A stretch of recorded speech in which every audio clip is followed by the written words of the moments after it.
الله وبركاته. الحمد لله آله وصحبه أجمعين. أما بعد. আলহামদুলিল্লাহ, আমরা পড়ছিলাম শাইখুল ইসলাম ইবনে তাইমিয়া রাহমাতুল্লাহ আলাইহির কিতাব আল আকিদাতুল ওয়াসিতিয়া। আল আকিদাতুল ওয়াসিতিয়া আল আকিদাতুল ওয়াসিতিয়া অর্থ হচ্ছে এমন একটি আকীদা যেটা ওয়াসিতের লোকদের অনুরোধের কারণে তিনি লিখেছিলেন। ওয়াসিতের লোকদের অনুরোধের কারণে তিনি লিখেছিলেন। শাইখুল ইসলাম ইবনে তাইমিয়া রাহমাতুল্লাহ আলাইহির কাছে ওয়াসিতের একজন কাজী তিনি অনুরোধ করলেন যে আমাকে একটা ছোট্ট একটা লিখে দেন, মুযাক্কেরা বা ছোট একটা নোট লিখে দেন, যেটা আমার জন্য আকীদার ক্ষেত্রে আমার পরিবারের জন্য এবং আমি যাদেরকে বলতে পারি তাদের জন্য একটা নোটের কাজ দিবে, তারা সারা জীবন এটা থেকে হেদায়েত নিতে পারবে। তো তিনি প্রথম নিষেধ করেছেন, পরে লিখে দিলেন তাকে আসর এবং মাগরিবের মাঝখানে, তাই না, জোহর আসর মাঝখানে লিখে দিয়েছেন। জোহর এবং আসরের মাঝখানে লিখে দিয়েছেন। এটা লেখার পরে এই অল্প সময় তিনি যা লিখেছেন, আমরা এতদিন ধরে তা পড়তেছি, আর পড়া শেষ হবে না, তারও অনেক দিন লাগবে। তিনি হচ্ছেন ইবনে তাইমিয়া রাহমাতুল্লাহ আলাইহি। আকীদার মূল জিনিস হচ্ছে আল্লাহ সংক্রান্ত বিষয়। আমরা এটা আপনাদেরকে বলেছি। আকীদার সব হচ্ছে কি আল্লাহর সাথে সম্পৃক্ত। আকীদা অর্থই বিশ্বাস, মানে আপনার বিশ্বাসটা যদি আল্লাহর সাথে সম্পৃক্ত হয়, বিশুদ্ধ হয়, তখন সেটা হলো বিশুদ্ধ আকীদা। আর আল্লাহর সাথে সম্পৃক্ত যদি কোনো অশুদ্ধ হয়, তাহলে হলো অশুদ্ধ আকীদা। আল্লাহর সাথে সম্পৃক্ত হওয়ার পরে যদি বিশুদ্ধ হয়ে যায়, এটা বিশুদ্ধ আকীদা। আল্লাহ কিসের সাথে সম্পৃক্ত হবে? আল্লাহর জাতের সাথে, এক নম্বর। দ্বিতীয়ত আল্লাহর কর্মের সাথে, এই দুইটা মিলে হচ্ছে রুবুবিয়ত। আর তারপর হচ্ছে আল্লাহর নাম ও গুণের সাথে, আসমা ও সিফাত, এই দুইটা মিলে হইলে আসমা ও সিফাত বলে, তাহলে আসমা ও সিফাত বলে। আর তৃতীয় হচ্ছে আল্লাহর অধিকারের সাথে, হক, আল্লাহর হকের সাথে, এটা হলো তাওহীদুল উলুহিয়া। এই তিনটি জিনিসের সাথে আকীদার বেশিরভাগ জিনিস জড়িত। পাঁচটা হয় মোট। একটা হলো আল্লাহর সত্তা, তারপরে কর্ম, তারপরে নাম, গুণ, তারপরে অধিকার। পাঁচটি জিনিস, হক যেটাকে বলে, অধিকার হক একই কথা। পাঁচটি জিনিস যদি আপনি ঠিক মতো জানতে পারেন, আমল করতে পারেন, তাহলে আপনি হচ্ছেন আকীদাতে সেরা, বিশুদ্ধ আকীদার অধিকারী। পাঁচটি জিনিসের কোথাও যদি আপনার সামান্যতম ভুল থাকে, তাহলে আপনি বিশুদ্ধ আকীদার অধিকারী হতে পারবেন না। কথা বুঝাতে পারছি? আমরা প্রথম 2-3টা দর্শে আপনাদেরকে এই কিতাব থেকে দাস দিয়েছি, সেখানে আলোচনা করেছি আল্লাহর জাত এবং আফআল নিয়ে, আল্লাহর সত্তা এবং কর্ম নিয়ে আলোচনা করেছি। সত্তার উপর ঈমান কিভাবে হবে, আল্লাহর কর্মের উপর ঈমান কিভাবে, ওগুলো আলোচনা করেছি আমরা। এরপর আমরা শাইখুল ইসলাম ইবনে তাইমিয়ার বই থেকে শুরু করেছি, কারণ তিনি এর পরের গুলি আলোচনা করেছেন। আগের দুইটা আলোচনা করেন, এর বেশি স্পষ্ট। তখনকার সময় নাস্তিক্যবাদের জয় জয়কার ছিল না এখনকার মতো। এখন কেন এই অবস্থা হয়েছে? কারণ মুসলিমরা এখন আমরা সবচেয়ে বেশি নির্যাতিত একটি জাতি, সবচেয়ে বেশি নির্যাতিত একটি জাতি। অর্থাৎ মুসলিমরা এখন কাফেরদের দ্বারা বলতে পারেন অনেকটা নিষ্পেষিত। আর তখনকার সময়ে কাফেররা মুসলিমদের সামনে দাঁড়াতে পারত না, ভয় করত। আর এখন আমরা কাফেরদের ভয়ে অনেক কিছু বলি না, আমরা আমাদের সন্তানদেরকে নাস্তিক বানাই দিচ্ছি, তারপর কিছু বলতে পারছি না। বরং তাদের নাস্তিক্যবাদী পড়ালেখা আমাদের ইউনিভার্সিটিগুলোতে আমরা পড়াই, এবং এগুলির মাধ্যমে আমরা একটা নাস্তিক্যবাদী জাতি বের করতেছি। পুরা একটা গোষ্ঠী বের হচ্ছে, যারা নাস্তিক বের হচ্ছে। আমাদের ইউনিভার্সিটিগুলো যারা বের হচ্ছে, সন্তানগুলোকে আস্তিক বানানোই এখন আমাদের জন্য কঠিন হয়ে পড়তেছে। বাকি কি বলবো? কেউ যদি আস্তিক বানায়, এটা থেকে তো ইমানদার হয় না। আস্তিক হলেই ইমানদার হয়ে যায় না, আস্তিক হলেই জান্নাত পাবে এরকম না। আস্তিক হচ্ছে, আমরা বলেছি কি, একটা শুধু আল্লাহর সত্তা মানা, এরপর রয়েছে কি কর্ম, নাম, গুণ, অধিকার, আরো 4টা রয়েছে। এই 4টার কোনো একটা বাদ গেলে এই ব্যক্তি ইমানদার না। এই জন্য আপনাকে আমাকে যেই কাজটি, যেগুলি না জানলেই নয়, সেগুলি আমাদেরকে জানতে হবে। ইবনে তাইমিয়া রাহমাতুল্লাহ আলাইহি তিনি প্রথমেই তিনি আলোচনা করেছেন যে আমরা এই জায়গাতে যে আল্লাহর নাম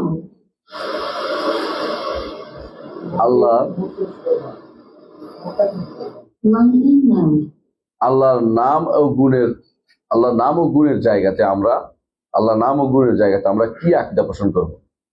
তো ওখানে আমরা আলোচনা করেছি, তিনি বলেছেন আল্লাহ তাআলা যা যা তার জন্য সাব্যস্ত করেছেন গুণ, সেগুলি আমরা সাব্যস্ত করব, আর যেগুলি তিনি বলছেন তার নয় সেগুলি আমরা সাব্যস্ত করব না। এটাই ছিল আমাদের লাস্ট কথা।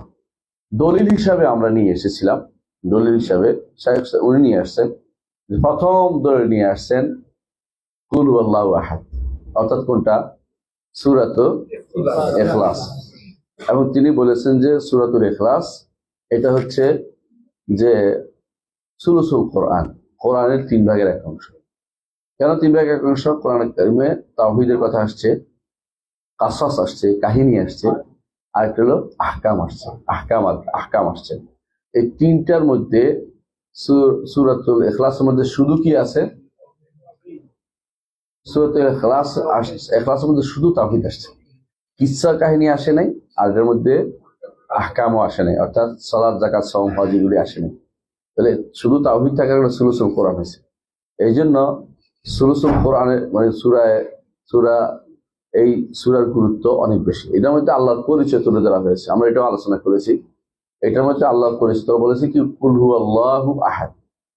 তাহলে আল্লাহ তার একটি নাম, আহাদ তার একটি নাম ও গুণ। আল্লাহ শব্দটি নাম ও গুণ। নাম কারণ আল্লাহ হচ্ছে যুল মাবুদিয়া আলা খালকিহি আজমাইন, যিনি তার সমস্ত সৃষ্টির ইবাদত পাওয়ার মতো যোগ্য সত্তা, যিনি হচ্ছে আল্লাহ। এটা ইবনে জারীর তাবারী রাহমাতুল্লাহ আলাইহির ব্যাখ্যা। আহাদ তিনি একক সত্তা। আল্লাহ ছাড়া কারো জন্য পজিটিভলি আহাদ শব্দ ব্যবহার হয় না আরবি ভাষাতে। আহাদ যখন বলা হয় একমাত্র আল্লাহকে বোঝায়, বুঝে আসছে তো। এই জন্য কিন্তু যদি নেগেটিভলি বলা হয়, যেমন ঘরে কেউ নাই তো বলছে লা আহাদ ফিল বাইত, ঘরে কেউ নাই বলতে লা আহাদ ফিল বাইত বলা যায়, ঘরে কেউ নাই। কিন্তু ঘরে একজন আছে, এটার জন্য আহাদুন ফিল বাইত বলে না, বলে যে ওয়াহিদুন রাজুলুন ওয়াহিদুন ফিল বাইত, অথবা রাজুলুন ফিল বাইত, অথবা হুনাকা ওয়াহিদুন ফিল বাইত, কিন্তু আহাদুন বলে না। বুঝে আসছে কথাটা? মাফি আহাদ, ঘরে কি কেউ নাই, তখন আহাদ ব্যবহৃত, কিন্তু পজিটিভলি একমাত্র আল্লাহর জন্যই ব্যবহৃত হয়। এই জন্য আহাদ বললে আল্লাহকে বোঝায়। বেলাল রাদিয়াল্লাহু আনহুকে যখন মরুভূমির বালুতে টানা হতো তখন তিনি কি বলতেন? আহাদ আহাদ, অর্থাৎ একমাত্র আল্লাহকেই তিনি মানেন, আর দুনিয়ার কোনো মাবুদের তিনি ইবাদত করবেন না, একমাত্র আল্লাহর ইবাদত করবেন, তিনি ঘোষণা দিতেন আহাদ আহাদ। এই জন্য আহাদ, কুল হুয়াল্লাহু আহাদ। তাহলে আমরা কি পাইলাম? আল্লাহর নাম পাইলাম, গুণ পাইলাম, তাই না? আল্লাহুস সামাদ, আবার পাইলাম আল্লাহ আস-সামাদ। সামাদ হচ্ছে যার কর্তৃত্ব নেতৃত্ব অপ্রতিরুদ্ধ, যার কর্তৃত্ব নেতৃত্ব অপ্রতিরুদ্ধ, সবাই যার মুখাপেক্ষী, তিনি কারো মুখাপেক্ষী নন, তিনি হচ্ছেন সামাদ। এই জন্য সামাদ একটি শব্দ, পরবর্তী শব্দগুলির ব্যাখ্যা। পরবর্তী কি আসছে? লাম ইয়ালিদ ওয়া লাম ইউলাদ ওয়া লাম ইয়াকুল লাহু কুফুয়ান আহাদ। এগুলি, এই যে এতগুলি কথা বলছে, লাম ইয়ালিদ ওয়া লাম ইউলাদ ওয়া লাম ইয়াকুল লাহু, তিনটি, এই তিনটির ব্যাখ্যা হচ্ছে সামাদ। সামাদের ব্যাখ্যা এই তিনটি জিনিস। তাহলে সামাদ হচ্ছে যিনি কারো প্রতি মুখাপেক্ষী নন, সবাই তার মুখাপেক্ষী, বুঝছেন তো? লাম ইয়ালিদ ওয়া লাম ইউলাদ, জন্ম নেননি, জন্ম দেননি, এই দুইটা হইলেই কারো মুখাপেক্ষী হইতেন। কারো বুঝেন এটা? পিতা পুত্রের মুখাপেক্ষী, তাই না? পুত্র পিতার মুখাপেক্ষী, যেহেতু জন্ম দেননি নেননি, তিনি কারো মুখাপেক্ষী না।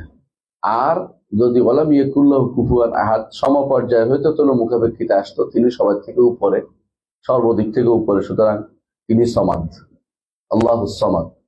এই জন্য আল্লাহর পরিচয়ের ক্ষেত্রে সবসময় বলবেন হুয়া সামাদ, ওয়াল্লাহু আহাদ, ওয়াল্লাহুস সামাদ।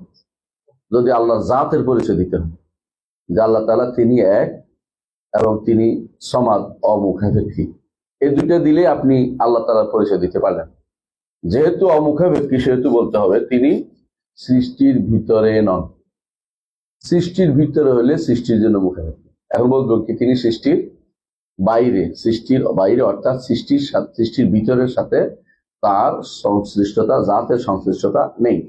তিনি সৃষ্টির ভিতর, সৃষ্টি পুরোটাই নিয়ন্ত্রণ করেন, তবে তিনি সৃষ্টির বাইরে, সৃষ্টির উপরে। সমস্ত সৃষ্টির নিচে, স্রষ্টা উপরে, স্রষ্টা উপরে। এটা আল্লাহ কোরআনে কারীম বলছে। একটু করে আমরা এটা দলিল পাবো ইনশাআল্লাহ, একটু অপেক্ষা করছি। তো আল্লাহুস সামাদ, লাম ইয়ালিদ ওয়া লাম ইউলাদ ওয়া লাম ইয়াকুল লাহু কুফুয়ান আহাদ, এই যে আয়াত হাদিসটা এটা উল্লেখ করলেন তিনি, ইবনে তাইমিয়া রাহমাতুল্লাহ আলাইহি এই সূরাটা নিয়ে আসলেন। তিনি বুঝাতে চাইলেন যে এটা হচ্ছে আল্লাহর নাম ও গুণ বর্ণনা করা হয়েছে এই সূরাতে, এই জন্য এটার মর্যাদাও বেশি। এবং এটার বলা হয় আযমু আয়াতিন ফি কিতাবিল্লাহ, আযমু সূরাতিন ফি কিতাবিল্লাহ, আল্লাহ কিতাবে বড় সূরা। কি হিসেবে বড়? মর্যাদা তাওহীদের দিক থেকে এটা বড়, এই হিসাবে আর কোনো কারণ না। এমনি সাধারণত সূরা ফাতিহাকে আযীম বলা হয়, সূরা ফাতিহা আযীম, কোনো সন্দেহ নেই। আর এটা হচ্ছে আল্লাহর শ্রেষ্ঠত্ব মর্যাদা বর্ণনার ক্ষেত্রে এটা সবচেয়ে বড়। না হলে এটা সূরা ফাতিহার মতো এত ব্যাপক জিনিসটার ভিতরে নাই। এটা শুধু আল্লাহ সংক্রান্ত বিষয়ে এটা শ্রেষ্ঠ বর্ণনা। এরপর তিনি বলেছেন যে ওমা ওয়াসাফা বিহি নাফসাহু ফি আযমি আয়াতিন ফি কিতাবিল্লাহ। আজকে আমাদের পাঠক আসে নাই যেহেতু, আজকে আমরা এখান থেকে পড়বো ইনশাআল্লাহ। এরপরে ওমা আযমা বিহি নাফসা, ওমা ওয়াসাফা বিহি নাফসা, আল্লাহ তাআলা তার নিজের নাম ও গুণ বর্ণনা করেছেন কোথায়? সূরা ইখলাসে। তারপর তিনি বলছেন যে আর যিনি তার নিজের গুণ বর্ণনা করেছেন ও আল্লাহর কিতাবের সবচেয়ে বড় আয়াতে। আল্লাহর কিতাবের সবচেয়ে বড় আয়াত কোনটা? আয়াতুল কুরসি। আয়াতুল কুরসি বড় হইল কেন? কেন আয়াতুল কুরসি বড়? রাসূলুল্লাহ সাল্লাল্লাহু আলাইহি ওয়াসাল্লাম এটাকে বড় বলেছেন, আমরা বানাইনি।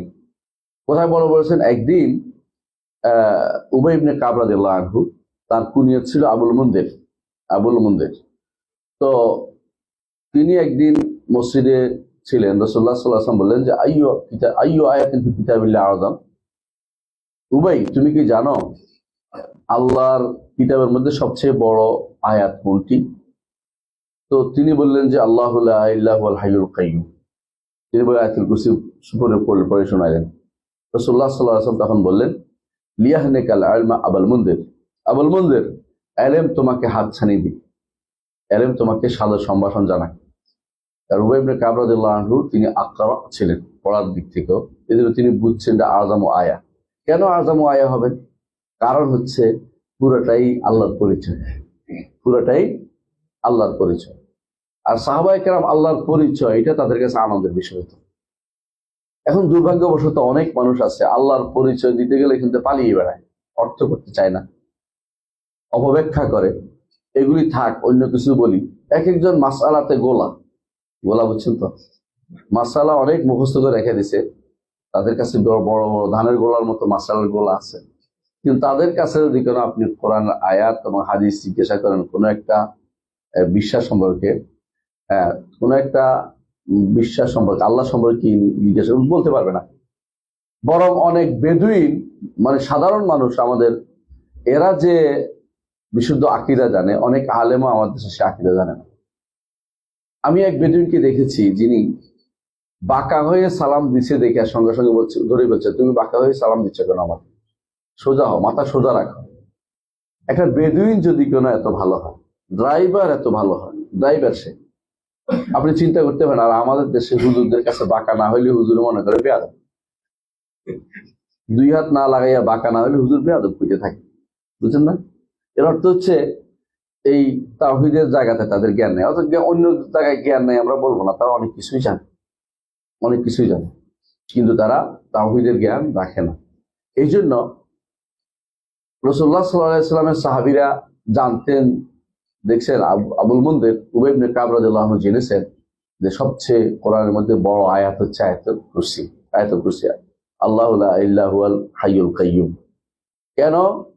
এটা আল্লাহ সংক্রান্ত আলোচনা, আল্লাহর দ্বীন সংক্রান্ত, আল্লাহর নাম সম্পর্কে আলোচনা, আল্লাহর গুণ সম্পর্কে আলোচনা, আল্লাহর কুদরত সম্পর্কে আলোচনা, বড় কুদরত এবং আলোচনা আসবে এখন একটু পর দেখবেন। এই জন্য এটার মধ্যে ঈমানের কথা আছে, কোরআনের কথা আসছে, এটার মধ্যে আল্লাহর বাণীর কথা আসছে, আল্লাহর ইলমের কথা আসছে। এটার মধ্যে দেখবেন যে আল্লাহর অনেক আল্লাহর মর্যাদার কথা আসছে, আল্লাহর মর্যাদার কথা আসছে, এবং ইমানের অনেকগুলো শোবা, অনেকগুলো অংশের কথা এখানে উল্লেখ করা হয়েছে। তো আমরা যখন পড়েই বুঝতে পারবেন যে এই সূরাটাকে ইবনে তাইমিয়া কেন ইখতিয়ার করলেন, আলোচনা এই আয়াতটাকে কেন ইখতিয়ার করলেন, পছন্দ করলেন, যে এইটা হচ্ছে আল্লাহর গুণের একটি একটি আয়াত, আল্লাহর গুণ এবং নাম এবং গুণ বর্ণার একটি আয়াত। প্রথমে আসি, বলছে কি আল্লাহু লা ইলাহা ইল্লাহু আল হাইয়ুল কাইয়্যুম। আমরা যখন প্রতি সালাতের পরে এই সূরাটি পড়ি, সাধারণত পড়ি না, এবং রাতে শোয়ার আগেও পড়ি, এমনকি ভয় পাইলেও আয়াতুল কুরসি পড়ি, এমনকি কাউকে ফু দিতে হইলেও আয়াতুল কুরসি দিয়ে ফু দেই। কেন এত গুরুত্বপূর্ণ, কেন এটা এটা তো একটু বুঝলে, অর্থ বুঝে দেখবেন যে কত গুরুত্বপূর্ণ। আমার তাফসীরের মধ্যে এই বিষয়ে একটু বিস্তারিত আলোচনা করেছি, আপনারা পড়ে দেখবেন ইনশাআল্লাহ। তবে এখানে একটু একটু আলোচনা করব, যাতে এই শুধু আমাদের ইবনে তাইমিয়া রাহমাতুল্লাহ যে কারণে এনেছেন এটা যেন আমরা বুঝাতে পারি যে এটা হচ্ছে কি সিফাত, আল্লাহর নাম, গুণ এবং আল্লাহর বড়ত্ব প্রকাশের জন্য এটা বিশাল একটি আয়াত। বলছেন, প্রথমে বলছেন কি আল্লাহ লা ইলাহা ইল্লা হুয়াল হাইয়ুল কাইয়্যুম। আল্লাহ, তিনি কে? তিনি ব্যতীত সত্য কোনো ইলাহ নেই, তিনি হাই, তিনি কাইয়্যুম। নিজের আল্লাহর পরিচয় আল্লাহ নিজে তুলে ধরেছেন। যেমনি ভাবে কুল আল্লাহু আহাদ, আল্লাহু সামাদ, সেখানে আল্লাহর পরিচয় আল্লাহ তুলে ধরেছেন। কোরআন কারীমে যেখানেই আল্লাহুল্লাযী লা ইলাহা ইল্লা হু এভাবে যত জায়গায় আছে, কোরআন কারীমে দেখবেন যে আল্লাহর পরিচয় যত জায়গায় আছে, তখনই বুঝবেন যে এটা পরিচয় তুলে ধরেছে। যেমন সূরা সাজদার মধ্যে বলছেন আল্লাহুল্লাযী খালাকাস সামাওয়াতি ওয়াল আরদা ওয়া বাইনাহুমা ফি সিত্তাতি আইয়ামিন সুম্মা ইসতাওয়া আলাল আরশ মা লাকুম মিন দুনিহি মিন ওয়ালিয়্যিন ওয়ালা শাফিঈন আফালা তাতাযাক্কারুন। দেখছেন তো, কোরআন কারীমে যেন আল্লাহর নিজের পরিচয় অনেক জায়গায় তুলে ধরেছেন। আপনি যদি চান যে আল্লাহর পরিচয় জানবেন, কোরআন কারীম পড়বেন, জায়গায় জায়গায় আল্লাহ নিজের পরিচয় তুলে ধরেছেন। এর মধ্যে প্রথম এখানে দেখছেন, এখানে যেভাবে তুলে ধরেছেন এত বড় করে আর কোথাও তুলে ধরেননি। এখানে প্রতি আল্লাহ গুণ বর্ণনা করা, একটার পর একটা গুণ বর্ণনা করা হচ্ছে। প্রথমেই তাহলে আল্লাহ নামটি আসছে না? আচ্ছা, লা ইলাহা, কোন ইলাহ নেই। ইলাহ উলুহিয়া আল্লাহর গুণ, মাবুদ হওয়া আল্লাহর গুণ, উপাস্য হওয়া আল্লাহর গুণ। তাহলে আল্লাহ ব্যতীত আর কোনো উপাস্য নাই। আর তাহলে এখানেও কি আল্লাহর গুণ বর্ণনা করা হয়েছে। তাহলে একটা নাম পাইলাম, একটা গুণ পাইলাম। আল হুয়া আল হাইয়ুল কাইয়্যুম। হাই একটা নাম, হায়াত একটা গুণ, কাইয়্যুম একটা নাম, কাইয়্যুমিয়া একটা গুণ। কয়টা হইল? চারটা আমরা অটোমেটিক পেয়ে গেছি। দেখছেন কিভাবে প্রত্যেকটা শব্দ দেখতে পাচ্ছি যে আল্লাহ তাআলা তার পরিচয় তুলে ধরেছেন, আল্লাহ তাআলা তার পরিচয় তুলে ধরেছেন। এখন কোরআনে কারীমে এই যে আল্লাহ, যেখানে আল্লাহ আছে এবং আল হাই আছে, আল কাইয়্যুম আছে, আলেমরা যোগ করে বলেছেন এই তিনটি জিনিস একাত্র হলে এটাকে বলে ইসমে আযম। ইসমে আযম আল্লাহ আছে আর হাই আল কাইয়্যুম আছে, দেখবেন যে এটা ইসমে আযমের এরকম বর্ণনাগুলো এরকম পাবেন। ওই যে এক সাহাবী, তিনি বলছে আল্লাহ আমি ডাকছি বান্নাকা আনতাল হাইয়ুল কাইয়্যুম, এর বলছে না যে আল্লাহ আমি আপনাকে ডাকছি কারণ আপনি হচ্ছেন চিরঞ্জীব, আপনি হচ্ছেন এই যে ডাকের কারণে রাসূলুল্লাহ সাল্লাল্লাহু আলাইহি ওয়াসাল্লাম বললেন যে সে আল্লাহর বড় নাম দিয়ে আল্লাহকে ডেকেছে, বড় নাম দিয়ে। আসলে বড় নামটা হচ্ছে আল্লাহ, আর এর সঙ্গে হাই এবং কাইয়্যুম হয়। মনে করতে পারেন যে আপনি সমস্ত গুণের, সমস্ত মর্যাদা যেন আল্লাহকে আপনি দিয়েছেন, কারণ চিরস্থায়ী হায়াত। আর শুধু হায়াত হল তিনি জীবিত, আর জীবনটা হচ্ছে সমস্ত গুণের মূল। ধরেন একজন মানুষের চোখ আছে, মুখ আছে, সব আছে, কিন্তু মরা, কেউ গুণ তারে বলে না, বুঝছেন তো? সমস্ত হায়াত গুণটা হচ্ছে সমস্ত গুণের মূল। এই জন্য প্রথমে হাই নিয়ে আসছে। এখন আপনি বলতে পারেন যে তিনি জীবিত থাকলে কিছু আমার তো কোনো কাজে লাগতেছে না, এটা না, আপনার কাজে লাগবে। এই জন্য বলছে আল কাইয়্যুম, তিনি নিজে, কায়েম অর্থ কি? নিজে প্রতিষ্ঠিত, অন্য সবগুলিকে প্রতিষ্ঠিত রাখেন। ইন্নাল্লাহ ইউমসিকুস সামাওয়াতি ওয়াল আরদা আন তাজুলা, আসমান জমিনকে যিনি প্রতিষ্ঠিত রাখেন তিনি হচ্ছেন আল্লাহ। আসমান জমিনকে তিনি প্রতিষ্ঠিত রাখেন। ওয়ালা ইন যালাতা ইন আমসাকাহুম আহাদুম মিন বা'দি, যদি তিনি আসমান জমিনকে জায়গা থেকে সরিয়ে দিতেন তোমাদের কেউ কি এটাকে ধরে রাখতে পারতে? আল্লাহ কোরআনে বলে দিয়েছে। এর অর্থ হচ্ছে, এখন দেখেন না, সামান্যতম যদি কোনো, এখন বলতেছে যে সত্য মিথ্যা আল্লাহ জানে, ওরা বলতেছে যে সূর্য গ্রহ একটু চ্যুত হইতে পারে, এই হইতে পারে, এই ভয়ে এক একজন মরে যাচ্ছে। কখনো কখনো কেউ কেউ বলে যে একটা ছোট কিছু কি টুকরার মতো একটা এসে উল্কা এসে পড়বে পৃথিবীর উপরে, এই ভয়ে অনেকে খাওয়া দাওয়া বন্ধ করে বসে রয়েছে। আমরা এত অসুবিধায় পড়ি না, আমরা বলি যে যেদিন আসবে সেদিন দেখা যাবে, কিন্তু কথা হলো আসবে। এটা তো সত্য কথা যে একটা সবকিছু কিন্তু একটা তাদের একটা পক্ষের মধ্যে আল্লাহ তাআলা তাদের এইভাবে রেখেছেন, যেভাবে থাকার পক্ষ পথের মধ্যে আছে। তো এই যে আল্লাহ তাআলা এটাকে যথাযথ বা কাইয়ুম যেটাকে রাখছেন, আপনি আশ্চর্য হবেন। সবাই বলে এটা, সূর্য যদি কাছে আসতো তাহলে পৃথিবী কি হইতো? পুড়ে যেত। দূরে গেলে পৃথিবী ঠান্ডায় বরফ হয়ে যেত। এই যে জমিনকে তিনি আমাদের জন্য ব্যবস্থা করেছেন, ওয়াল আরদা বা'দা যালিকা দাহাহা আখরাজা মিনহা মাআহা ওয়া মারআহা ওয়াল জিবালা আরসাহা মাতা'আন লাকুম ওয়া লিআনআমিকুম। এর থেকে পানি বের করেছেন, এর থেকে ব্যবহার উপযোগী করেছেন, সমান করে দিয়েছেন যতটুকু দরকার মানুষের চলাচলের জন্য। অন্য যতগুলির কথাই মানুষ বলছে অমুকখানে গেছে অমুকখানে গেছে, ঠিকই দেখবেন যে ওখানে বেশি দিন নাই, ওখান থেকে পালাই আসতে হবে। কারণ ওখানে পানির অভাব, অক্সিজেনের অভাব, ঠিকমতো জমিনের অভাব, উদ্ভিদের অভাব, বাড়িঘর করতে পারতেছে না, কিছুই পাওয়া যায় না। জমিনের মধ্যে আল্লাহ সব রকমের খায়রাত ও বারাকাত দিয়েছেন। বারাকা ফি, আল্লাহ বলছেন আকওয়াতাহা ফি আরবাআতি আইয়াম, 4 দিনে আল্লাহর এর মধ্যে এমন রিজিকের ব্যবস্থা করেছেন, মানুষ সারাদিন রিজিক খুঁজে কিছু না কিছু রিজিক খুঁজে পাবে এর ভিতরে, এমন ব্যবস্থা আল্লাহ করে দিয়েছেন। এইটা হলো এই জমিনের মধ্যে আল্লাহ এইভাবে দিয়েছেন। অন্য কোথাও যেগুলিকে তারা খুঁজে বেড়াচ্ছে এগুলির মধ্যে এগুলি কিছু পাওয়া যাচ্ছে না। এই জন্য তারা এখান থেকে বাক্স নিয়ে নিয়ে যায় যে এখানে অক্সিজেনের অভাব, কেউ বলে অমুক সমস্যার অভাব, ওখানে অমুকটার অভাব, কিন্তু এইখানে আল্লাহ তাআলা সব রকমের ব্যবস্থাপনা করে দিয়েছেন। তো এই যে আল্লাহ তাআলা তিনি এটা করেছেন, এটা কি জন্য করেছেন? কাইয়ুম তিনি। কেন তিনি কাইয়ুম? কাইয়ুম অর্থ তিনি স্বপ্রতিষ্ঠিত এবং অন্য সবগুলিকে তিনি প্রতিষ্ঠিত রাখেন। আল্লাহ ছাড়া কেউ গুলি প্রতিষ্ঠিত করার কোনো ক্ষমতা রাখে না। আল্লাহ তাআলা কোরআনে কারীম বলেছেন যে এই যে পাখিগুলোকে সফাতিন ওই বেদনা, এরা কি করে দেখবেন যে এমনি কতক্ষণ ছড়িয়ে থাকে 2 হাত, এরপরে কি কতক্ষণ আবার কতক্ষণ পর্যন্ত একদম মুখ বন্ধ করে রাখে, পুরা পড়ে না। মা ইউমসিকুহুন্না ইল্লার রহমান, রহমান ব্যতীত কেউ এদেরকে ধরে রাখতে পারে না। কেউ রহমান এদেরকে ঠিক না পড়া থেকে ধরে রাখছে। অর্থাৎ এত বুদ্ধি তাদেরকে দিয়েছেন, এত ব্যবস্থাপনা তারা কখন হাত বাড়াতে হবে, কখন ডানা বিছাইতে হবে, এটাও তাদেরকে আল্লাহ জ্ঞান দিয়েছেন। তো আল্লাহ তাআলাই তাদেরকে এই শূন্যের মধ্যে উড়ার ব্যবস্থাপনা করে দিয়েছেন আল্লাহ তাআলা। এই জন্য তিনি কাইয়ুম।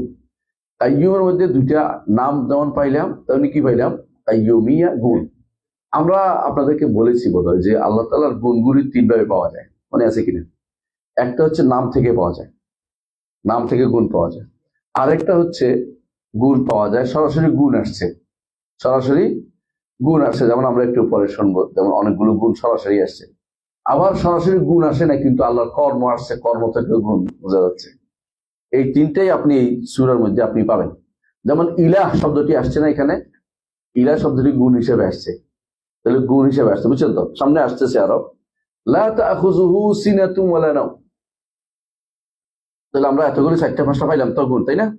এরপরে দেখেন লা তাখুযুহু সিনাতুম ওয়ালা নাওম। সিনা অর্থ কি? তন্দ্রা পায় না, নাওম অর্থ ঘুম পায় না।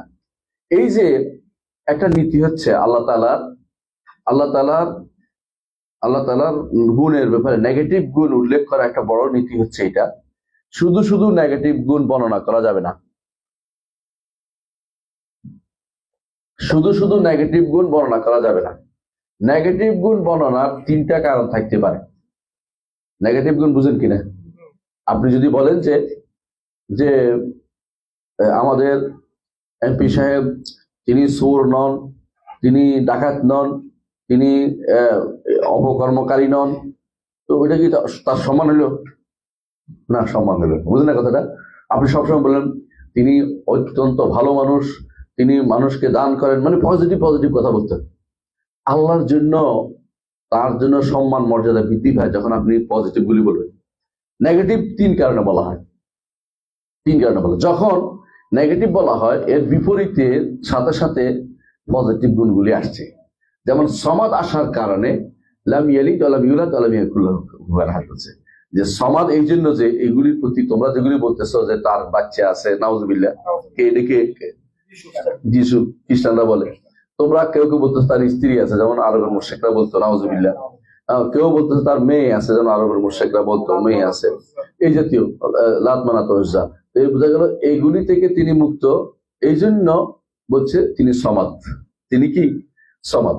সুতরাং এখানে বলছে এই জন্য নেগেটিভ তিনটা উল্লেখ করেছেন। আবার দেখেন এখানেও লা তাখুযুহু সিনাতুম ওয়ালা নাওম, তাকে তন্দ্রাও পায় না, ঘুমও পায় না। এটা উল্লেখ করার কারণ কি? এটা তো একটা নেগেটিভ গুণ। তন্দ্রা না পাওয়া, ঘুম না পাওয়া আমাদের জন্য কি নেগেটিভ না?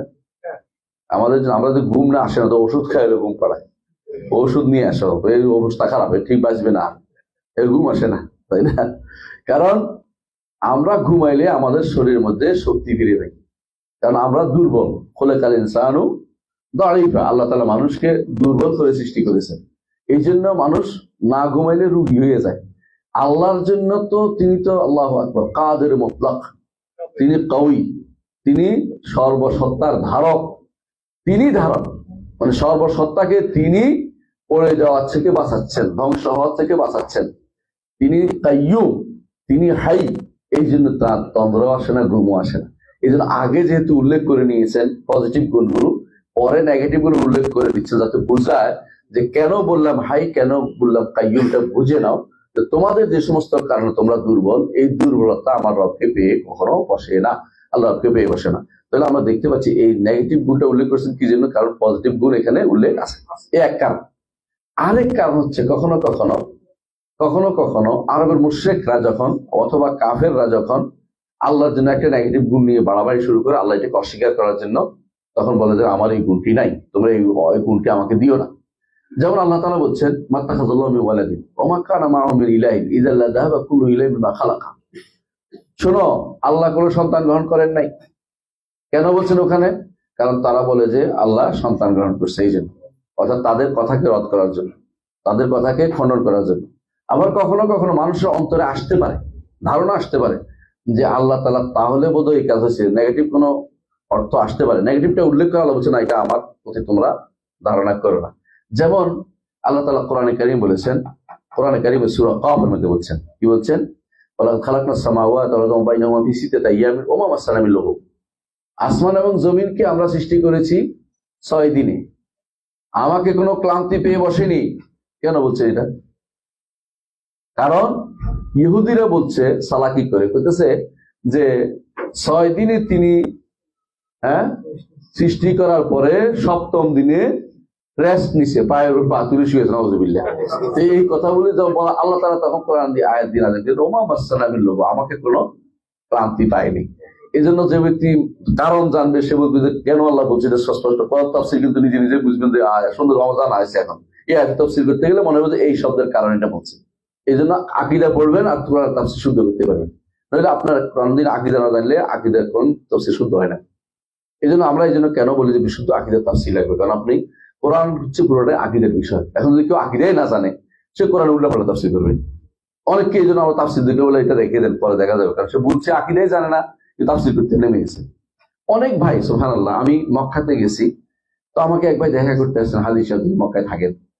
তো তিনি বলছে আমি একটা অনুবাদ দেখছি, আপনি দেখে দেন। আমি দেখতে পারবো না, সময় নেই। কেন আমি দেখবেন না, আমার এইটা ওইটা আনি খাওয়াইতেছে, ওইটা আসতেছে, মানে আমার তিনি খাওয়াইয়ে মনে খুশি করবে।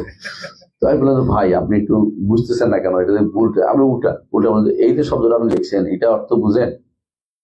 কারণ আমি তো মুখখান থেকে ওইটা চাইছে লিখছি, ওইটা দেখে দেখে উনি আরেকটা বানাইছে, বুঝছেন তো, এটা থেকে। তাহলে আপনি জানেন ওইটা ভুল করছেন, আপনি আরেক ভুল করছেন, ওইটা যত করছে আপনি আরেকটু বাড়াইছেন ভুল। আপনি জানেন না, তারপরে লিখতে গেছেন কেন? আপনি আরেকজন যে জানে তার কাজ অনুসরণ করেন। উনি এরপরে আমার সাথে দেখা করে রাগ করে বসে আছে, দেশে গেল, দেশে আইলো, দেখা দেখা করলো না। এখানে বিয়ে বাড়ি দেখা হয়েছে, একটু দেখা করে এক পাশে তাড়াতাড়ি চলে গেছে, মনে করছে আমি অহংকারী। উনি অহংকারী কি হলো ভাই, তুই ভুলের উপর আমি কি করতাম দেখি। এরপরে এটা উনি ফেসবুকে প্রচার করতেছে, মানে মানুষের পাওয়ার জন্য খুব বেশি করে। আল্লাহ কুল্লি হাল, আকীদা যদি শুদ্ধ না হয় তাফসীর করা উচিত না, কারণ প্রত্যেকটি কালেমার সাথে কোনো না কোনো আকীদার কি আছে, যোগসূত্র আছে। আপনি মনে করেন না, এই জন্য তাফসীর আকীদাকে গুরুত্ব দিয়েই আমরা কেন ইবনে জারীর তাবারী রাহমাতুল্লাহ আলাইহি গুরুত্ব দিই, কারণ মুহাদ্দিস, মুফাসসির, আকাদি সব দিক থেকে তিনি সেরা। তেমনি ভাবে ইবনে কাসিরকে কেন গুরুত্ব দেই, মুহাদ্দিস, মুফাসসির, আকাদি সব দিক থেকে সেরা, ইবনে তাইমিয়ার ছাত্র। এই জন্য গুরুত্বটা এখানে। অনেকে তো বুঝে না কেন গুরুত্ব দিচ্ছি, কারণ বুঝতে তো হবে। কিন্তু আবার দেখেন আরেকজনের তাফসীর, জামাখশরীর তাফসীর বলে যে আকীদা ঠিক নেই, কেন? সে তিনি তার মতো করে একদিক দিয়ে ঘুরে গেলে একটা বানাই ফেলছে নতুন করে। এই জন্য আমরা বলি যে নমক সহিত তাফসির পড়ার দরকার নেই, বলি না কেন? বলি কেন? আকীদা নষ্ট হয়েছে। তো তাফসির তো অনেকেই করে ফেলে, তাফসির অনেকেই করলো, এটা নেওয়া যায় না, কারণ ভুল অর্থ অনেকেই ভুল অর্থ নিয়ে যায়। তাহলে বোঝা গেল যে 3 কারণে সাধারণত নেগেটিভ গুণ উল্লেখ করতে হয়। আল্লাহ তাআলা এখানে উল্লেখ করেছেন কেন? লা তাখুযু সিনাতুন ওয়ালা নাওম, যাতে করে প্রকাশ পায় যে তিনি কামাল, তিনি তার হায়াতে পরিপূর্ণ, তার কাইয়ুমিয়াতে পরিপূর্ণ, কাইয়ুম, এবং তিনি হাইয়ুন কাইয়ুম। দুনিয়ার কেউ যত হায়াত পাবে, কতটুকু আল্লাহ যতটুকু দিছে অতটুকু, কত কম তার জীবনটা জানেন তো? প্রতিদিন একবার মরে, ঠিক কিনা? বুঝছেন নি? ঘুম, ঘুমানেই মানে মৃত্যু। কারণ আল্লাহ কোরআন উল্লেখ করেছে, আল্লাহু ইয়াতাওয়াফাল আনফুসা হিনা মাউতিহা, আল্লাহ মানুষ যখন ঘুমায় তখন তার রূহটা হরণ করে নিয়ে যায়। বুঝছেন তো? ওয়াল্লাতী লাম তামুত ফী মানামিহা, যে ঘুমের মধ্যে মরে না, আল্লাহ তার এরপরে ফেরত দেয়। তাহলে বোঝা গেল যে একজন মানুষ প্রতিদিন একবার মরে। তাহলে মানুষের জীবনটা একেবারেই ক্ষণস্থায়ী। এই জীবন নিয়ে তো বাড়াবাড়ি করার কিছু নেই। আর তিনি হাই, তিনি চিরঞ্জীব, তিনি হচ্ছেন আল্লাহ রাব্বুল আলামিন। এই জন্য তার এটাকে পরিচয় তুলে দেওয়া হচ্ছে, লা তাখুযু সিনাতুন ওয়ালা নাওম, সাবধান, তোমরা মনে করিও না যে তোমাদের জীবনের মতো জীবনটা মনে করার কোনো কারণ নাই, কারণ তোমাদের জীবন হচ্ছে কিছুক্ষণ বাঁচি কিছুক্ষণ মরি। কিন্তু আল্লাহ তাআলার জীবন হচ্ছে তিনি চিরঞ্জীব, তিনি কখনো, তিনি তার তাওয়াক্কাল আল হাইয়্যিল্লাযী লা ইয়ামুত, এমন সত্তা যিনি কখনো মারা যাবেন না। আল্লাহ নিজেই ঘোষণা করেছেন আল হাইয়্যিল্লাযী লা ইয়ামুত, এমন এক সত্তা যিনি কখনো মারা যাবেন না। আচ্ছা, তারপর বলছেন কথা গেল আল হাইয়ুল কাইয়ুম, আল হাইয়ুল কাইয়ুম। এরপর বলছেন যে লাহু মা ফিস সামাওয়াতি ওয়া মা ফিল আরদ, লাহু মা ফিস, কাইয়ুমের কত হাই এবং কাইয়ুমের গুণ বর্ণনা করছি তো, তাই না? হায়াত এবং কাইয়ুমিয়াত, বুঝছেন তো? লা তাখুযু সিনাতুন ওয়ালা নাওম, এখানে দুইটা গুণ, এই দুইটা গুণ নেগেটিভ দুইটা গুণ, এই দুইটা হলো নেগেটিভ দুইটা গুণ, যে তার তন্দ্রাও পায় না, তাকে কোনো তন্দ্রাও পায় না, তাকে ঘুমও তাকে পায় না। এই দুইটা হচ্ছে, এই দুইটাকে বলা হয় সিফাত সালবিয়া, সিফাত সালবিয়া। আর আগে এতক্ষণ যেগুলি সাব্যস্ত, যেগুলি সিফাত, সিফাত এগুলি বলা হয় সিফাত উজুদিয়া, বা সিফাত যেগুলি বলে মুজিবা বা পজিটিভ সিফাত বলে, এগুলিকে পজিটিভ সিফাত। হ্যাঁ, সিফাত ইজাবিয়া, ইজাবিয়া বলছে পজিটিভ সিফাত, আর এগুলো নেগেটিভ সিফাত উল্লেখ করেছে। দুই রকমের গুণে আল্লাহর জন্য আমরা আলোচনা করবো। আল্লাহ যেগুলি বলছে, কিন্তু নেগেটিভ সিফাত বানাইতে বলতে পারবেন না, তেমনি ভাবে পজিটিভ সিফাত বানাই বলতে পারবেন না। বানাই কোনো জিনিস সিফাত বানানো যাবে না, যেটা আসছে ওইটা বলতে হবে। কোথায় আসছে? 3 ভাবে আসে, আমরা বলছি নাম থেকে আসে, অথবা সরাসরি আসে, অথবা কোনো কর্ম থেকে আল্লাহর গুণ সাব্যস্ত হয়। 3টার একটা। লাহু মা ফিস সামাওয়াতি ওয়া মা ফিল আরদ আসে, লাহু অর্থ মালিকানা, তোর মিল্ক তার একটা গুণ, মালিকানা তার একটা গুণ, মালিক হওয়া তার একটা গুণ। তিনি সবকিছুর মালিক, পরিপূর্ণ মালিক। কে? আসমান এবং জমিনে যা কিছু আছে সবকিছুর মালিক কে? আল্লাহ। ইন্না নাহনু নারিসুল আরদা ওয়া মান আলাইহা ওয়া ইলাইনা ইরজাউন, আমরা, আল্লাহ বলছে, আমরা জমিনের সব কিছুর ওয়ারিশ হব, ওয়া ইলাইনা ইরজাউন, সবাই আমার কাছে ফিরে আসতে হবে। দুনিয়ার বুকে, হ্যাঁ, আজকে যে রাজা, কালকে সে খাজা না প্রজা, কালকে সে পালা, যে হোক, এরকম রাজা প্রজার এই যে খেলা চলতেছে, এটা হচ্ছে একেবারে যতজনই হোক, একটা সময় আসবে কেউ নেই, তখন জমিনের মালিক কে? আল্লাহ। এখনো তিনি মালিক, এখন এই মালিকানা দেখা যাচ্ছে না, মানে আমি বাহ্যিক দৃষ্টিতে আমি মালিক, এই বাড়ির প্রকৃত মালিক, এই গাড়ির প্রকৃত মালিক, তাই না? অমুকটার প্রকৃত মালিক, আসলে প্রকৃত মালিক হচ্ছেন রব্বুল আলামিন। তেমনি ভাবে তিনি সবসময়ের জন্য মালিক, এখনো মালিক, পরেও তিনি মালিক। আল্লাহ নিজে বলছেন এটা, ইন্না নাহনু নারিসুল আরদা ওয়া মান আলাইহা, সব আবার আমার কাছে, আল্লাহর কাছে, ইলাইনা ইরজাউন, আমাদের কাছে প্রত্যাবর্তন করতে হবে। সুতরাং লাহু মা ফিস সামাওয়াতি ওয়াল আরদ, এই যে মালিকানা, এটাও তার একটা কি গুণ, বুঝছেন তো? এটাও তার একটা গুণ, আসমান এবং জমিনের সবকিছুর মালিকানা তারই। মান যাল্লাযী ইয়াশফা'উ ইনদাহু ইল্লা বিইজনিহি, এমন কে আছে যে তার কাছে তার অনুমতিতে সুপারিশ করবে? এটা কেন বলছে বলেন তো? এটার সাথে মালিকানার কি সম্পর্ক? সম্পর্ক হচ্ছে এটা, সাধারণত আপনি যদি কোনো কিছুর মালিক হন, তো একটা সুপারিশ করার অধিকার রাখেন না? অথবা যদি দুজনের অংশীদার হন, তবুও কিন্তু আপনারা কি করেন? আমার অংশীদার, আমি সুপারিশ করতেছি, আমার অংশ সুপারিশ করতে পারবো না? যে আমার সুপারিশ নিবি না কেন? আমি তো আমার, হ্যাঁ, এই যে আমাদের হাসান ভাই, তিনি কেউ আমার ফ্যাক্টরির আমার একটা সুপারিশও নিবে না, এটা তো হইতে পারে না। হ্যাঁ, কিন্তু যেহেতু মালিকানা একমাত্র আল্লাহ, আল্লাহর মালিকানায় সেখানে কোনো সুপারিশ করার জন্য কি লাগবে? অনুমতি লাগবে। আপনি আরেকজনের বাড়িতে বলতে পারবেন যে এই তোমার বাড়ির এটা ওকে দিয়ে দাও, তোমার কি কাম এটাতে? কিন্তু ওই বাড়ির যদি আপনার সামান্য অংশ থাকে, বলবেন যে ওরা একটু দাও, তাহলে ফালাইতে পারবে না, কবে যে এর তো অংশ আছে, দিয়ে দিই, অসুবিধা নেই। কিন্তু যেহেতু কোনো মালিকানা নেই, কোরআনে কারিমে আল্লাহ তাআলা সূরা সাবাতে এটা উল্লেখ করে, সূরা সাবা 22-23 নম্বর আয়াত, 22 এবং 23 নম্বর আয়াত, সূরা সাবা। কুল উদুল্লাযিনা জাআমতুম মিন দুনিল্লাহ, কুল, হে নবী আপনি বলে দিন, উদুল্লাযিনা জাআমতুম মিন দুনিল্লাহ, তাদেরকে ডাকো যাদেরকে তোমরা আল্লাহ ছাড়া কি মনে করো, তোমাদের উপাস্য মনে করো। লা ইয়ামলিকুনা মিসকালা যারাতিন ফিস সামাওয়াতি ওয়ালা ফিল আরদ, আসমান ও জমিনের রাই পরিমাণও তারা মালিক না। ওয়া লাহুম ফীহিমা মিন শিরকিন, এই দুইটার মধ্যে কোনো অংশীদারও তাদের, অংশ তাদের নাই। তাহলে মালিকও না, অংশীদারও না, তাহলে হইতে পারে কি? আমরা তো সাহায্য তো করছি, অংশীদার না হলে কি? তোমার কর্মকাণ্ডে আমি সাহায্য করি না, বুঝেন না কথাটা? ফ্যাক্টরির শ্রমিক এসে, বড় শ্রমিকটা এসে যদি কোনো বলে যে এহসান ভাই আপনি যে এত বড় পয়সা হয়েছেন, আমি কিন্তু অনেক সাহায্য করছি, মালিক না হইতে পারি, শরীক না হইতে পারি। এইটাও আল্লাহ বলছে লা ওয়া লাহুম ফীহিমা মিন যাহির, এই আল্লাহ আসমান জমিন সৃষ্টি কোনো সাহায্যকারী লাগে নাই। তাহলে আর তিনটা শেষ হয়ে গেছে, মানে আপনার কোনো কিছু পাওয়ার যোগ্যতা শেষ। এরপরে আবার কইতে পারেন যে একেবারে না পারলে কিছু তো সুপারিশ তো করতে পারি। আল্লাহ বলছে, এরপর আয়াতে বলতেছে যে ওয়া লাহুম মিন যাহির ওয়ালা তানফাউ শাফাআতু ইনদাহু ইল্লা লিমান আযিনা লাহু, সুপারিশ করতে হলে অনুমতি পেতে সুপারিশ করার অধিকার কারণে। ব্যাস, শিরকের একেবারে গোড়া কেটে দিয়েছে। এটা 4টা জিনিস। হয় তুমি মালিক হলে সুপারিশ করতে, দাবি করতে পারতে যে আমার ইবাদত করো, তুমি অংশীদার হলেও দাবি করতে পারতে, সাহায্যকারী হলেও দাবি করতে পারতে, সুপারিশকারী হলেও দাবি করতে পারতে, একটাও নাই। তো তুমি কিসের ভিত্তিতে দুনিয়ার অন্য কারো ইবাদত করো? ইবাদতের মালিক একমাত্র রব্বুল আলামিন ছাড়া কেউ হইতে পারে না। এই জন্য লাহু মা ফিস সামাওয়াতি, আসমান জমিনের মালিকানা কার? আল্লাহ। আসমান জমিনের মাঝে যা আছে সবকিছু মালিকানা আমার রব্বুল আলামিনের। মান যাল্লাযী ইয়াশফা'ু ইনদাহু ইল্লা বিইজনি, এমন কে আছে যে আল্লাহর কাছে সুপারিশ করবে তার অনুমতি ব্যতীত? সেদিন ইয়াউমা ইয়াতি লা তাকাল্লামু ইল্লা বিইজনিহি নাফসুন ইল্লা বিইজনিহি, সেদিন কোন নফস আল্লাহর অনুমতিতে কথা বলবে না, কোনো নফস আল্লাহর অনুমতিতে কথা বলবে না। এজন্য কোরআনে কারিমেও কোন আয়াতে আল্লাহর সুপারিশ সাব্যস্ত করা হয়েছে, কোন আয়াতে সুপারিশ একেবারে নো করা হয়েছে। যেখানে সাব্যস্ত করা হয়েছে এটা অর্থ হলো অনুমতি সহ, আর যেখানে নো করা হয়েছে অর্থ অনুমতি ব্যতীত। অনুমতি ব্যতীত কোনো সুপারিশ হবে না, আর অনুমতি যদি কোনো হয় তখন সুপারিশটা হবে। এটাকে এইভাবে বুঝতে হবে। এই জন্য আমরা আহলুস সুন্নাহ ওয়াল জামাতের আকীদার মূলনীতির মধ্যে একটা মূলনীতি হচ্ছে এটা, যে আমরা খণ্ডিত বক্তব্য দেই না, একই বিষয়ে আসা বিভিন্ন আয়াতকে একত্রিত করে, হাদিসকে একত্রিত করে একটা সিদ্ধান্তে বসি।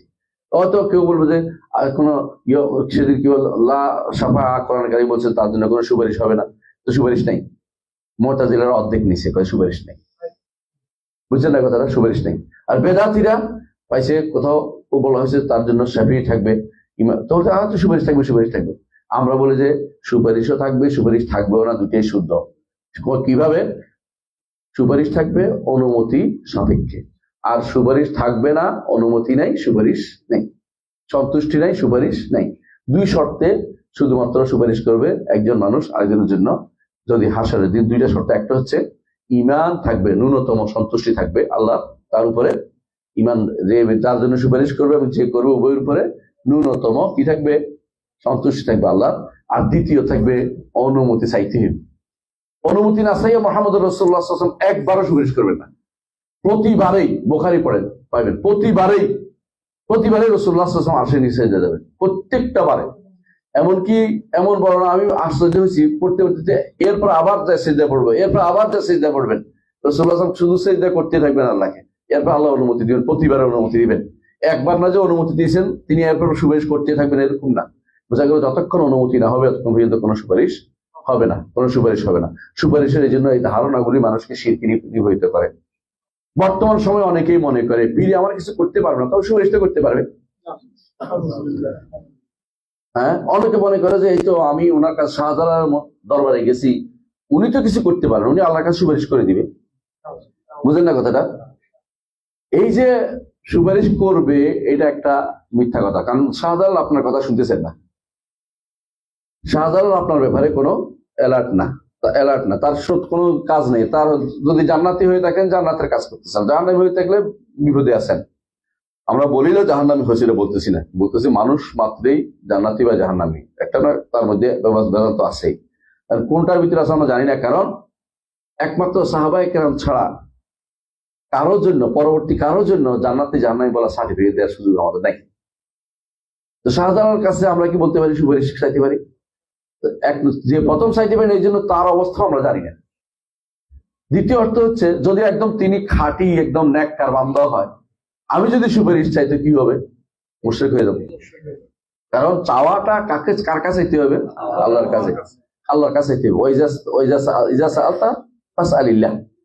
রাসূলুল্লাহ সাল্লাল্লাহু আলাইহি ওয়াসাল্লাম শিখিয়ে দিয়েছেন আমাদেরকে, আব্দুল্লাহ ইবনে আব্বাস রাদিয়াল্লাহু আনহুকে পিছনে বসিয়ে, বাহনের পিছনে বসে শিখিয়ে দিয়েছেন, ইজা সাআলতা ফাসআলিল্লাহ, যখন চাইবে একমাত্র আল্লাহর কাছে চাইবে, আল্লাহর কাছে চাইবে।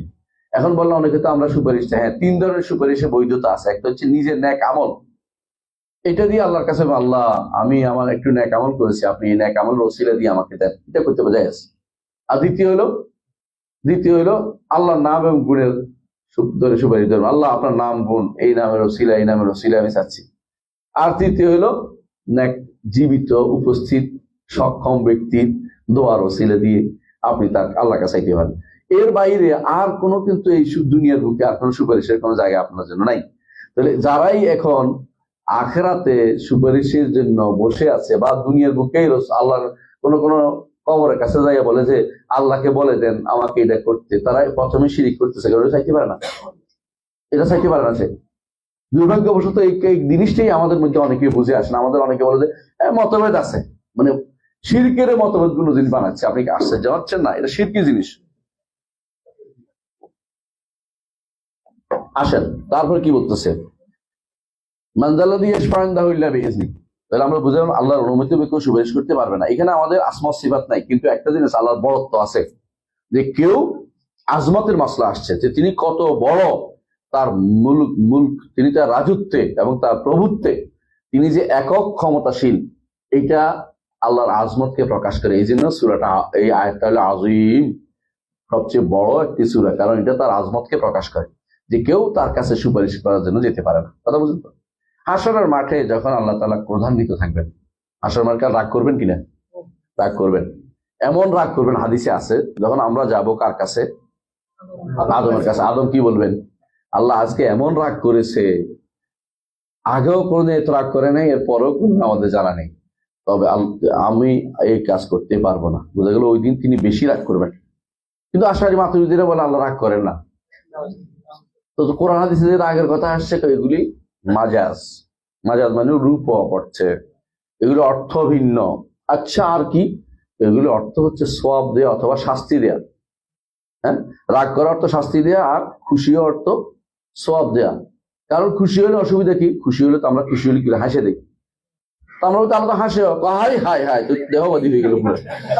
অথচ হাদিসে মানে ও যদ্দূর বলে আমরা আরেকটু আগাই দিই, হাদিসে আসছে এটা, ওরা এটা মানতে চায় না। অথচ কোরআন হাদিসে স্পষ্ট আল্লাহ তাআলা হাসেন। কিরকম? তার হাসার ধরন আমরা জানি না, আমাদের মতো না। আমরা হাসতে কি করি? দাঁত বের করি, মুখ বের করি, মুখ বাঁকা করি, এগুলি তো না আল্লাহর জন্য সাব্যস্ত না করি, নাউজুবিল্লাহ।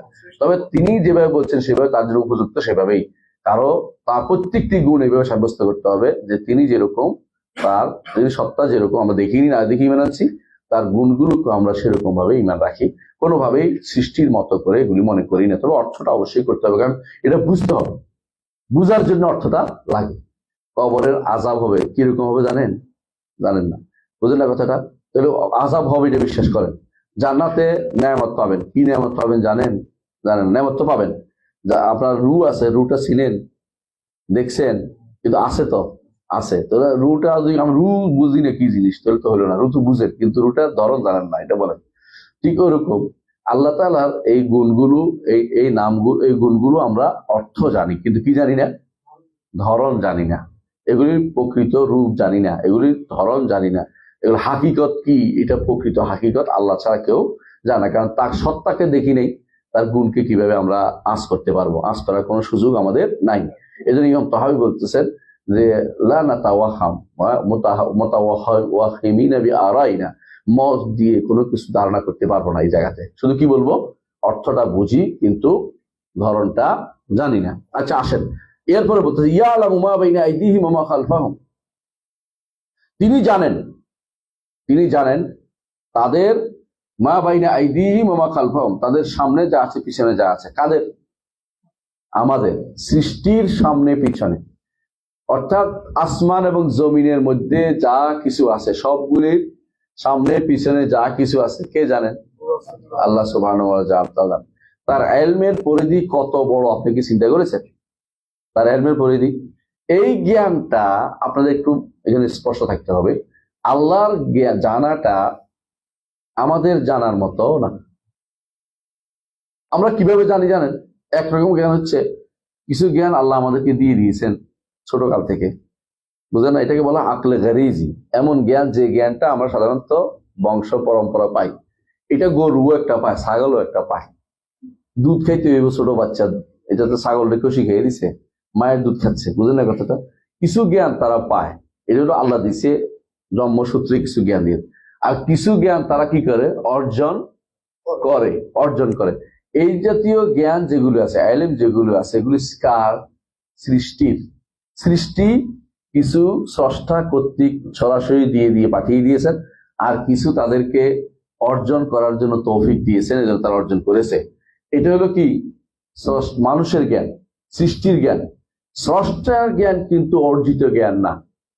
এটা মাথায় রাখতে হবে। স্রষ্টার জ্ঞান কেন হলো? স্রষ্টার জ্ঞান আছে এই জন্য তিনি তো এটাই নির্ধারণ করছেন। আলা ইয়া'লামু মান খালাকা ওয়া হুয়াল লাতীফুল খাবীর, যিনি সৃষ্টি করলেন তিনি জানবেন না? আল্লাহ বলতেছে, অর্থাৎ তিনি জানেন কেন? কারণ তিনি তো এটা নির্ধারণ করছেন। জানবে কে? বুঝলেন নাই? আপনি যে আজকে এখানে বসবেন, এটা আল্লাহ জানেন। কেন জানেন? কারণ তিনি নির্ধারণ করছেন এটা আমি এখানে বসবো, তারা এখানে বসাবো, এখানে হাঁটাবো, এখানে বসাবো, এখানে যাবে, সে কুষ্টিয়া যাবে, রাতেরবেলা গাড়িতে যাবে, নির্ধারণ করছেন তিনি। তো তিনি জানবেন না, কারণ তিনি তো নির্ধারণ করছেন সব। বুঝে আসছে কথাটা? তো আমাদের জ্ঞানটা হয়েছে এই জন্য যে আমাদেরটা তিনি নির্ধারণ করে রাখছেন বলেই তিনি নির্ধারণ করছেন তার ইলমের ভিত্তিতে। ইলমের যেভাবে তার ইচ্ছা এভাবে তিনি নির্ধারণ করছেন যে এটা করো, এটা করবে, এটা করবে, বান্দা এটা করবে, এটা করবে। এই জন্য আমরা এটার উপর চলতেছি, তার ইলমের উপর চলতেছি আমরা। তা তিনি যেভাবে নির্ধারণ করেন সেভাবে আমরা চলতেছি। এই নির্ধারণ এই নয় যে আমরা করব এরপরে আল্লাহ জেনেছেন, হ্যাঁ, এটা বলে অর্থ হচ্ছে আল্লাহ আগে করার আগে জানতেন না। কথা বুঝছেন কিনা? এইটা কুফরি কালাম, এটা কোনদিন বলতে পারেন। বলুন যে আল্লাহ জানেন কেন? তিনি নির্ধারণ করছেন এটা আমি কি করবো না করবো, নির্ধারণ করেছেন, লিখে রেখেছেন। শুধু নির্ধারণ করে শেষ করেন নাই, নির্ধারণ করছেন, লিখে রাখছেন। আবার প্রতি বছরে একবার নির্ধারণ ঠিক করেন, আবার প্রতিদিন একবার ঠিক করে দেন, মানুষদেরকে বাটোয়ারা করে দেন কালে কি করতে হবে আগামী দিন। আল্লাহ তাআলা সবকিছু সুনির্ধারিত। এই জন্য তিনি সবকিছু জানেন। ইয়া'লামু মা বাইনা আইদিহিম ওয়া মা খালফাহুম, তাদের সৃষ্টিকুলের আসমান জমিনে যা কিছু আছে সবগুলো আগে পিছে সবকিছু কে জানে? আল্লাহ তাআলা জানেন। ওয়ালা ইউহিতুনা বিশাইইন মিন ইলমিহি ইল্লা বিমা শা, তবে তিনি সব জানলেও মানুষ কোনোদিন, সৃষ্টির কেউ কোনোদিন আল্লাহর ইলমের দানা কিছু সামান্যতম জিনিস কেউ কোনোদিন পরিবেষ্টন করতে পারে না। পরিবেষ্টন মানে কি? ঘিরে ফেলা। একেবারে এটা বুঝেই গেছে পরিপূর্ণ এটা বলতে পারবে না। আল্লাহ তো টুক শুধুমাত্র বলতে পারে। এই জন্য ফেরেশতারা কি বলেছিল? সুবহানাকা লা ইলমা লানা ইল্লা মা আল্লামতানা। আল্লাহ আপনি কতই না পবিত্র, আমাদের ইলম নাই, যতটুকু আল্লাহ আপনি দিয়েছেন অতটুকুই শুধু বলবো, এর বাইরে তো আমাদের ইলম নাই। এই জন্য কেউ যেন ইলম পাইলেই না বলে না বসে যে আমি অনেক বেশি জানি। বলতে হবে কি? যে আল্লাহ ওয়া রাসূলুহু আ'লাম, আল্লাহ এবং তার রাসূল বেশি জানে। সাহাবায়ে কেরাম এটাই বেশি বলতেন, আল্লাহ তাআলা জানতেন। এখন বলবো আল্লাহু আ'লাম, আল্লাহ বেশি জানে। রাসূলের যুগে এটা কেন বলতেন? কারণ রাসূল যুগে ওহী আসতো, এই জন্য রাসূল জিজ্ঞাসা করতেন। এখন তার ওহীটা এসে এখন বলতে হবে আল্লাহু আ'লাম, আল্লাহ ভালো জানেন, আল্লাহ বেশি জানেন, এটা বলতে হবে। আল্লাহ সবচেয়ে বেশি জানেন। আমাদের কাছে বলতে হবে আমরা সবসময় দোয়া করতে পারবো রব্বি জিদনি ইলমা, হ্যাঁ, সব বিজিতে আল্লাহ আমার ইলম বাড়িয়ে দিন, আল্লাহ আমার ইলম বাড়িয়ে দিন, ইলম আমাদের কমতি আছে। তাহলে বোঝা গেল যে আল্লাহ তাআলা এই যে ইলম, এটা আল্লাহর একটা কি সিফাত না? একটা সিফাত সাব্যস্ত হলো। এবং আপনি জানেন যে এই সিফাতটা, ইলম সিফাতটা এমন একটা সিফাত যে সিফাতটা এই হায়াতের পরে গুরুত্বপূর্ণ। হায়াতের পরে, বুঝছেন তো? হায়াত এবং কাইয়ুমের পরে। কারণ আপনি জগতের সব কিছুর জন্য ইলম লাগে। আপনাকে সন্তান দেওয়ার ক্ষেত্রে লাগবে না আল্লাহর ইলম? লাগবে না? আপনাকে সুস্থ করার জন্য লাগবে না? আপনাকে বিপদ থেকে উদ্ধার করার জন্য লাগবে না? মানে এলেম কোন জায়গায় লাগবে না, জগৎ সুন্দর করে সাজানোর জন্য এলেম লাগবে। জগতের কোথায় কোন প্রাণী আছে সমুদ্রের তলে, সমুদ্রের নিচে যে কত প্রাণী আছে আপনি বলতে পারবেন? আপনি পারবেন না, কারণ তিনি রেখেছেন, এগুলিকে সৃষ্টি করেছেন, নির্ধারণ করেছেন, তিনিই তো জানেন, তিনিই তো শুধু জানেন, আর কারো তো জানার তো কোনো সুযোগ নেই। তিনি ব্যতীত কেউ এগুলি পরিবেশন করতে পারে, তার এলেম তো দূরের কথা, এগুলি জানতে পারবে না। এমন কেউ নাই যে বলবে যে জগতের সব জানা হয়ে গেছে, অথবা আমি এবার পানির নিচে কি আছে আমার আর কোনো জানার বাকি নেই, কথা কেউ বলতে পারবে না। বহুত মানুষ এখন পর্যন্ত পানির নিচে ঘুরে বেড়ায়। ঘুরে বেড়ায় কি জন্য? জানার জন্য, কি দেখতে পায়, কেউ ওইটা দেখে আসে প্রচার করে। জঙ্গলের জিনিসও তো মানুষ এখনো বের করতে পারেনি। আমাজন জঙ্গলে তো মানুষ ঘুরে বেড়াচ্ছে যে জানার জন্য কি জিনিস আছে না আছে। কোথাও কোথাও এখানে এই অবস্থা কেন, এটা কোনো ব্যাখ্যা দিতে পারে না। আমাদের মদিনাতে একখানে ওই যে পানি কেন উল্টা দিকে যায়, এ নিয়ে তো জিন পাহাড় বানাই ফেলছেন আপনারা। এটা জিনের কোনো কাম নাই, কেবল পানি ঠেলো, পানি দিয়ে উপরে ঠেলে দাও, গাড়ি দিয়ে ঠেলে দাও, জিন বুঝিয়ে কামড় ধরে বসে রয়েছে। এটা কোনো কারণ জানা যায়নি, এটা আপনি কিভাবে জানবেন? জিন পাহাড় বানাই ফেলছে, এটা একটা জিন যায়। এবং অনেকে জিন দেখতে যাইয়া মরেও গেছে। মানে এটা কি মনে অর্থ কি হচ্ছে, চালাকি করছে, উল্টা দিকে যাইয়া ব্রেক বন্ধ করে রেখেছে। এটা তো উল্টে, গাড়ি তো জোরে আসে গাড়ি উল্টে গেছে, তাহলে মরে যাবে। এবং এই জন্য এসে বন্ধ করে দিচ্ছে, যাওয়া বন্ধ করে দিচ্ছে, এখান থেকে তো মানুষ মারা যায়, হাজিরা মারা যাচ্ছে। এই জন্য আল্লাহ কুল্লি হাল দেখা গেল যে আল্লাহ তাআলা ইলমটা এইটা খুব এত বেশি মানে ব্যাপক ইলম, যেটার সাথে আমরা চিন্তা করে কোনো কিছু করতে পারি। তার ইলমের কিছু কতটুকু পেতে পারি আমরা একটা উদাহরণ দেই। মুসা আলাইহিস সালাম তিনি তার কওমের মধ্যে একদিন দাঁড়ালেন। দাঁড়ানোর পরে তাকে বলা হলো যে, জিজ্ঞাসা করা হলো, ওয়াজ করতে দাঁড়াইছে আর কি, যে জগতের বর্তমানে বড় আলেমকে? তিনি বলছেন আমি। বা জিজ্ঞাসা ভুল না, কারণ আসলেই তো মুসা আলাইহিস সালাম তখনকার শুনে বড় আলেম, কিন্তু আল্লাহর কাছে পছন্দ হয় নাই। তো বলার দরকার ছিল কি আল্লাহ জানে। এই জন্য আল্লাহ তাআলা বললেন যে, মুসা তুমি, তোমার চেয়ে বড় আলেম আছে, তো কোথায় আমি তার কাছে যাবো? মানে উনি আর লা আবরাহু হাত্তা আবলুগা মাজমাআল বাহরাইন, আমার শান্তি নেই, ও আলেম খুঁজে বের করবোই। তো আল্লাহ তাআলা বললেন তাহলে মাছ গুনা করে নিয়ে যাও। নিয়ে গেছে, সেই মাছ কাহিনী পড়ে গেছে, ইতিহাস পড়ছেন আপনারা, এটা লম্বা করতেছি না। কিন্তু খেজুর এবং মুসা যখন বেরিয়ে আসছেন, তখন নদীর পাড়ে দাঁড়াইছেন, দাঁড়ায় দেখলেন যে একটা পাখি সমুদ্র থেকে এক ফোঁটা পানি নিছে। তখন খেজুর বললেন যে, শিক্ষা যে দিতেই হবে, আমি এবং তুমি জগতের সকলে যে ইলমটা আল্লাহ থেকে নিছি, এই পাখি যতটুকু নেওয়ার পরে আল্লাহ সমুদ্রের মধ্যে কোনো কমতি হয়েছে? বলার কোনো উপায় নেই, এত কম। মানে এটা কত crore crore crore crore billion billion billion ভাগের এক ফোঁটাও না। তো এটা আমরা সবাই মিলে আল্লাহর ইলম থেকে একটু করে নিতে পারিনি। মানে এটা হলো কথা। ইলম, আল্লাহর ইলম কত বেশি বুঝতে পারছি। ইলম আল্লাহ যে তিনি আলিম, কত আল্লাম গুয়ুব, এটা কিন্তু স্পষ্ট এখান থেকে বোঝা যায়। আচ্ছা আসেন, আপনার কিছু তো সিফাত পাইলাম। ওয়াসিআ কুরসিয়ুহুস সামাওয়াতি ওয়াল আরদ। এবার তার কুদরতের প্রশ্ন আসছে। ইলম এবং কুদরত দুইটাই লাগবে। ওয়াসিআ কুরসিয়ুহুস সামাওয়াতি ওয়াল আরদ, আল্লাহর কুরসি আসমান এবং জমিনকে প্রশস্ত অর্থ কি বলেন তো?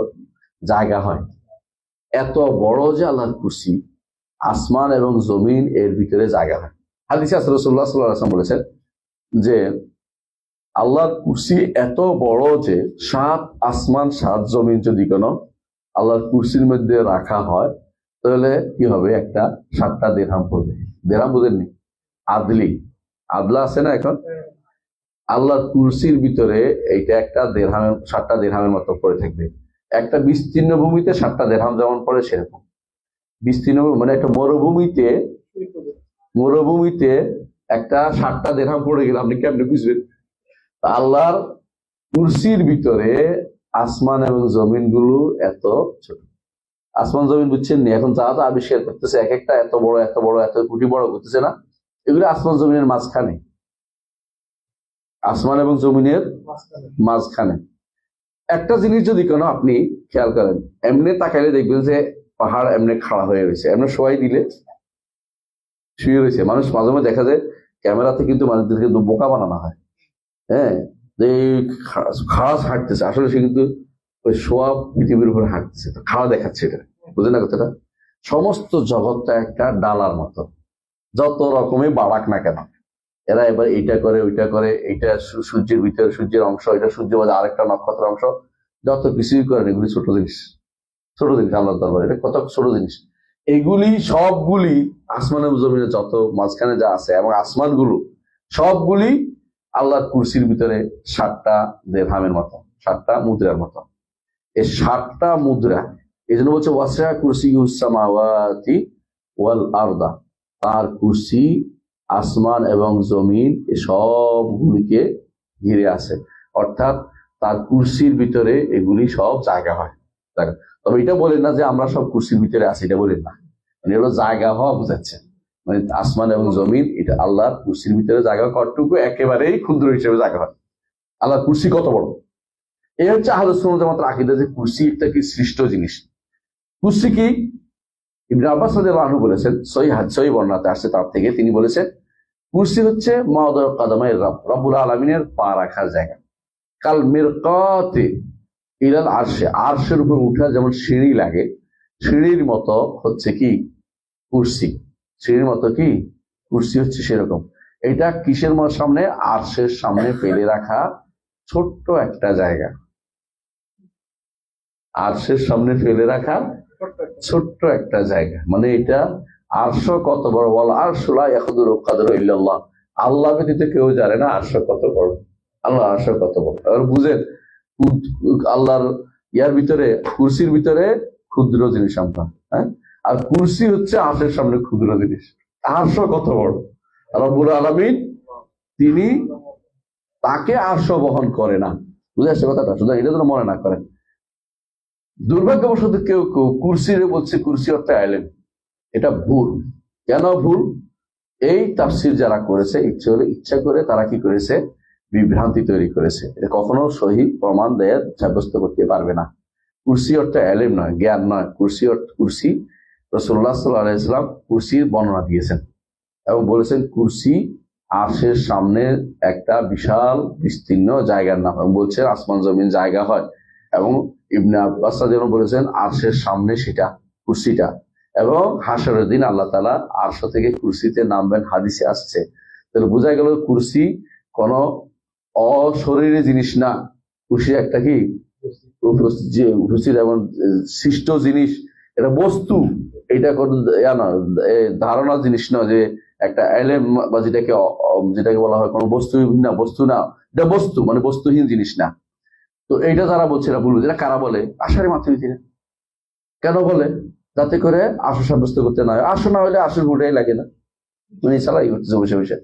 এই জন্য তাদের অনেক আছে আরশ, এরা ঘুরে ফিরে আরশকে কুরসিকে বলে যে কুরসি হতে আলেম, কুরসি অর্থ কোনো আলাদা কিছু না। অথচ রাসূলুল্লাহ সাল্লাল্লাহু আলাইহি ওয়াসাল্লাম কুরসির বর্ণনা দিয়েছেন, ইবনে আব্বাস কুরসির বর্ণনা দিয়েছেন। এরপর আরশের সামনে এটাও বলেছেন, বুঝে আসছে কথা? সুতরাং এটাকে কোনোভাবে জ্ঞানের করা যাবে না।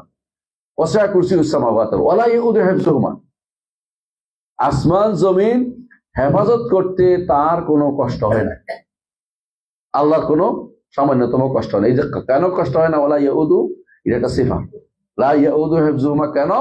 তিনি হচ্ছেন ওয়া হুয়াল আলিয়্যুল আযীম, কারণ তিনি হচ্ছেন কাউই কাদের, সর্বময় ক্ষমতার অধিকারী, যার ক্ষমতা অনেক বেশি, তার কোনো কষ্ট হয় না। কথা বুঝেন কিনা?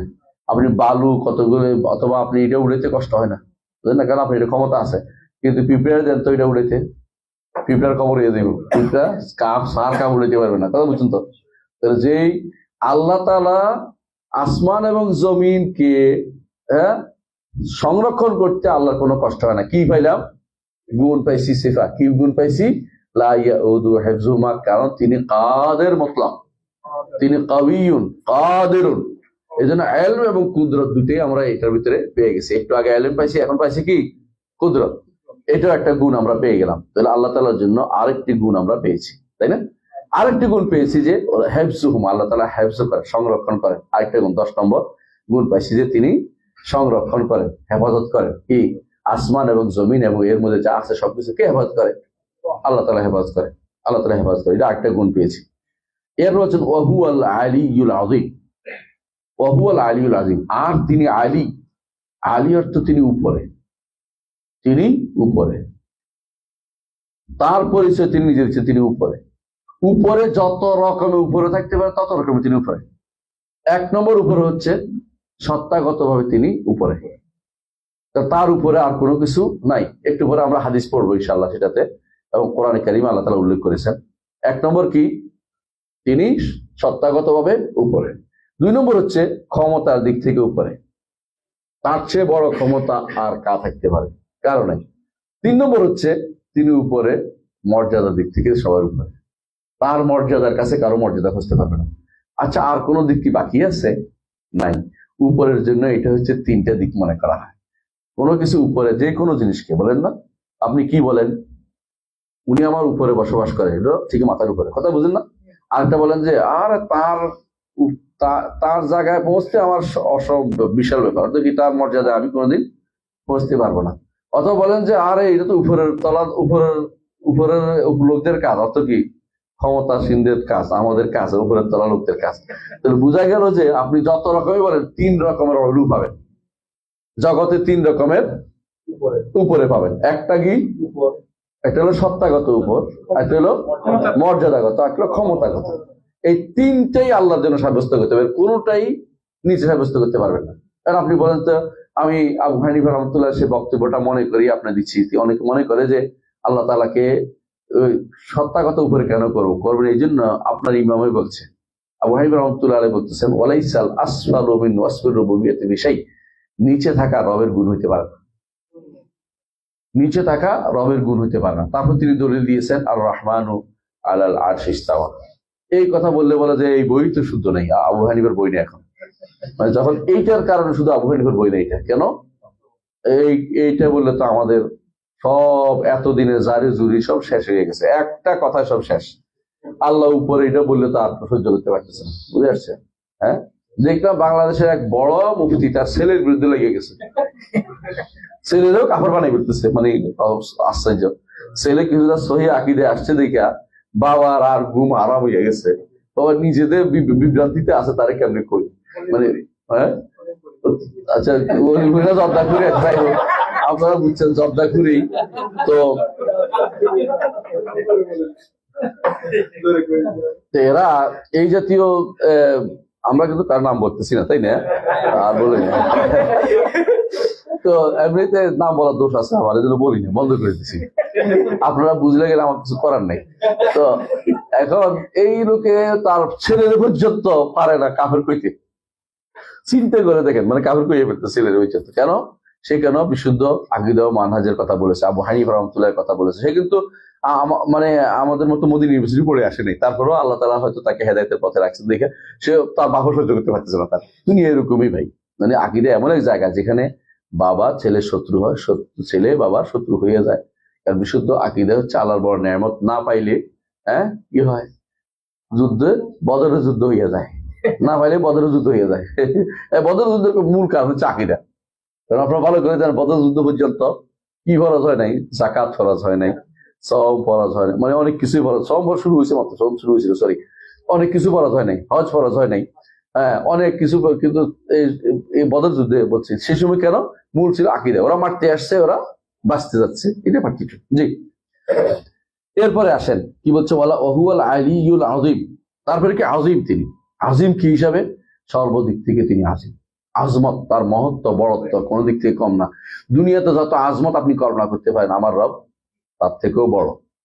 বড় আল্লাহকে আপনি বড় না বলে, ছোট বললে কি আপনি খুশি হন? কেউ কেউ মানুষ আছে আল্লাহকে, তারা আল্লাহকে কি মনে করে, কিছু মানুষ আছে আল্লাহকে কি মনে করে, হ্যাঁ আল্লাহ সৃষ্টির ভিতরে মনে করে না। আচ্ছা, যারা সৃষ্টির ভিতরে মনে করে আল্লাহকে বড় মনে করছে, বাইরে সৃষ্টি তো খুব ক্ষুদ্র জিনিস, একটু আগে আমরা বললাম। আর যারা বলে আল্লাহ কলবের ভিতরে, তারা আল্লাহ কত ছোট মনে করছে। আপনি কি চিন্তা করে দেখছেন? মানে নিজের থেকে ছোট হয়ে গেছে এখন, তার সাথে কলব তো তার থেকে ছোট, তাই না? তার অন্তরে অন্তরে জায়গা দিয়েছে, এখন তো আরো অন্তঃস্থলে আল্লাহর জায়গা তারা আরো ছোট করে ফেলেছে। মানে এর অর্থ হচ্ছে আল্লাহ বলছে আজিম, তারা বলে না আপনি কেমনে আজিম হন, মানে আল্লাহর কথার বিরুদ্ধে দাঁড়াই গেছে তারা। মানে কতটুকু চিন্তা করলে বুঝুন কত বিভ্রান্তি তারা রয়েছে। এই জন্য ইবনে তাইমিয়া রাহমাতুল্লাহ আলাইহি বলেছেন যে এই যে সূরাটি এতক্ষণ ধরে তিনি বললেন, এটার গুরুত্ব কেন, এটা কেন আল্লাহর সিফাত সাব্যস্ত করার কারণে, এটা কেন আজিম, কেন রাসূলুল্লাহ সাল্লাল্লাহু আলাইহি ওয়াসাল্লাম কেন বলছে যে আয়াত আজিম, যেটা বড় আয়াত কোরআনের মধ্যে বড় আয়াত, রাসূলুল্লাহ সাল্লাল্লাহু আলাইহি ওয়াসাল্লাম বলেছেন ওয়ালিহাযা কানা মান ক্বারা হাযিল আয়া ফি লাইলাতিন লাম ইয়াজাল আলাইহি মিনাল্লাহি হাফিজ। এই কারণে যে কেউ এই সূরাটাকে পড়বে যে রাত্রিতে হবে, রাতে আল্লাহর পক্ষ থেকে একজন এটা হেফাজত ফেরেশতা নিযুক্ত থাকবে। ওয়ালা ইয়াকরাবু শাইতানু হাত্তা ইউসবিহ, সকাল পর্যন্ত শয়তান তাকে আর কাছে ঘেঁষতে পারবে না, শয়তানের কাছে ঘেঁষতে পারবে না। এটা কেমনে বুঝছি আমরা? এটা সহিহ হাদিসে আছে। আবু হুরায়রা রাদিয়াল্লাহু আনহু সেই ঘটনা আপনারা জানেন, তাই না? কি বলছিল? তিনি যাকাতের ভেতরে জমা হয়েছিল দেওয়ার জন্য, মানে যে গরিবদের দিবে মসজিদের মধ্যে, এই এসে কতগুলো নিয়ে দৌড় দিছে, ধরে ফেলছে আমি অভাবী আজকে ছেড়ে দাও, ছেড়ে দিছে। তো রাসূলুল্লাহ সাল্লাল্লাহু আলাইহি ওয়াসাল্লাম পরের দিন বললেন যে কি খবর, তোমার বন্দী কই? ছেড়ে দিছি ইয়া রাসূলুল্লাহ। আবার আসবে, পরের দিন আবার আসছে, তো আবার পরের দিনও ছেড়ে দিয়েছে এই ঘটনা। পরের দিন আবার আসছে, আইসা আবার আজকে আর তোরে ছাড়ছি না, শশিনা না আবার, হ্যাঁ আজকে আর তোরে ছাড়ছি না। তো বলছে না, আমি তোমার একটা শিখাই দেবো, এমন একটা দোয়া শিখাই দেবো যেটা যদি করতে পারো তো আর কোনোদিন শয়তান আসবে না। তো এটা কি বলো? মানে তিনি তো আবু হুরায়রা রাদিয়াল্লাহু আনহু এলেমের পাগল আছে, এলেম একটা পাইছি। অনেকে বলে যে তো শয়তান থেকে এলেম নিছে, আর বেটা শয়তান থেকে এলেম নিয়ে যথেষ্ট বলেন। রসুলকে জিজ্ঞাসা করছে, রসুল অনুমোদন করছে, তারপর ঠিক হয়েছে। রসুল এরপর বলছে ওহু কাযুবি, মিথ্যাবাদী, সুতরাং আপনি রাত থেকে এলেম নিতে পারেন না। এটার জন্য প্রমাণ, এটা উল্টা পাল্টা বুঝছেন না, বুঝছেন না কথাটা?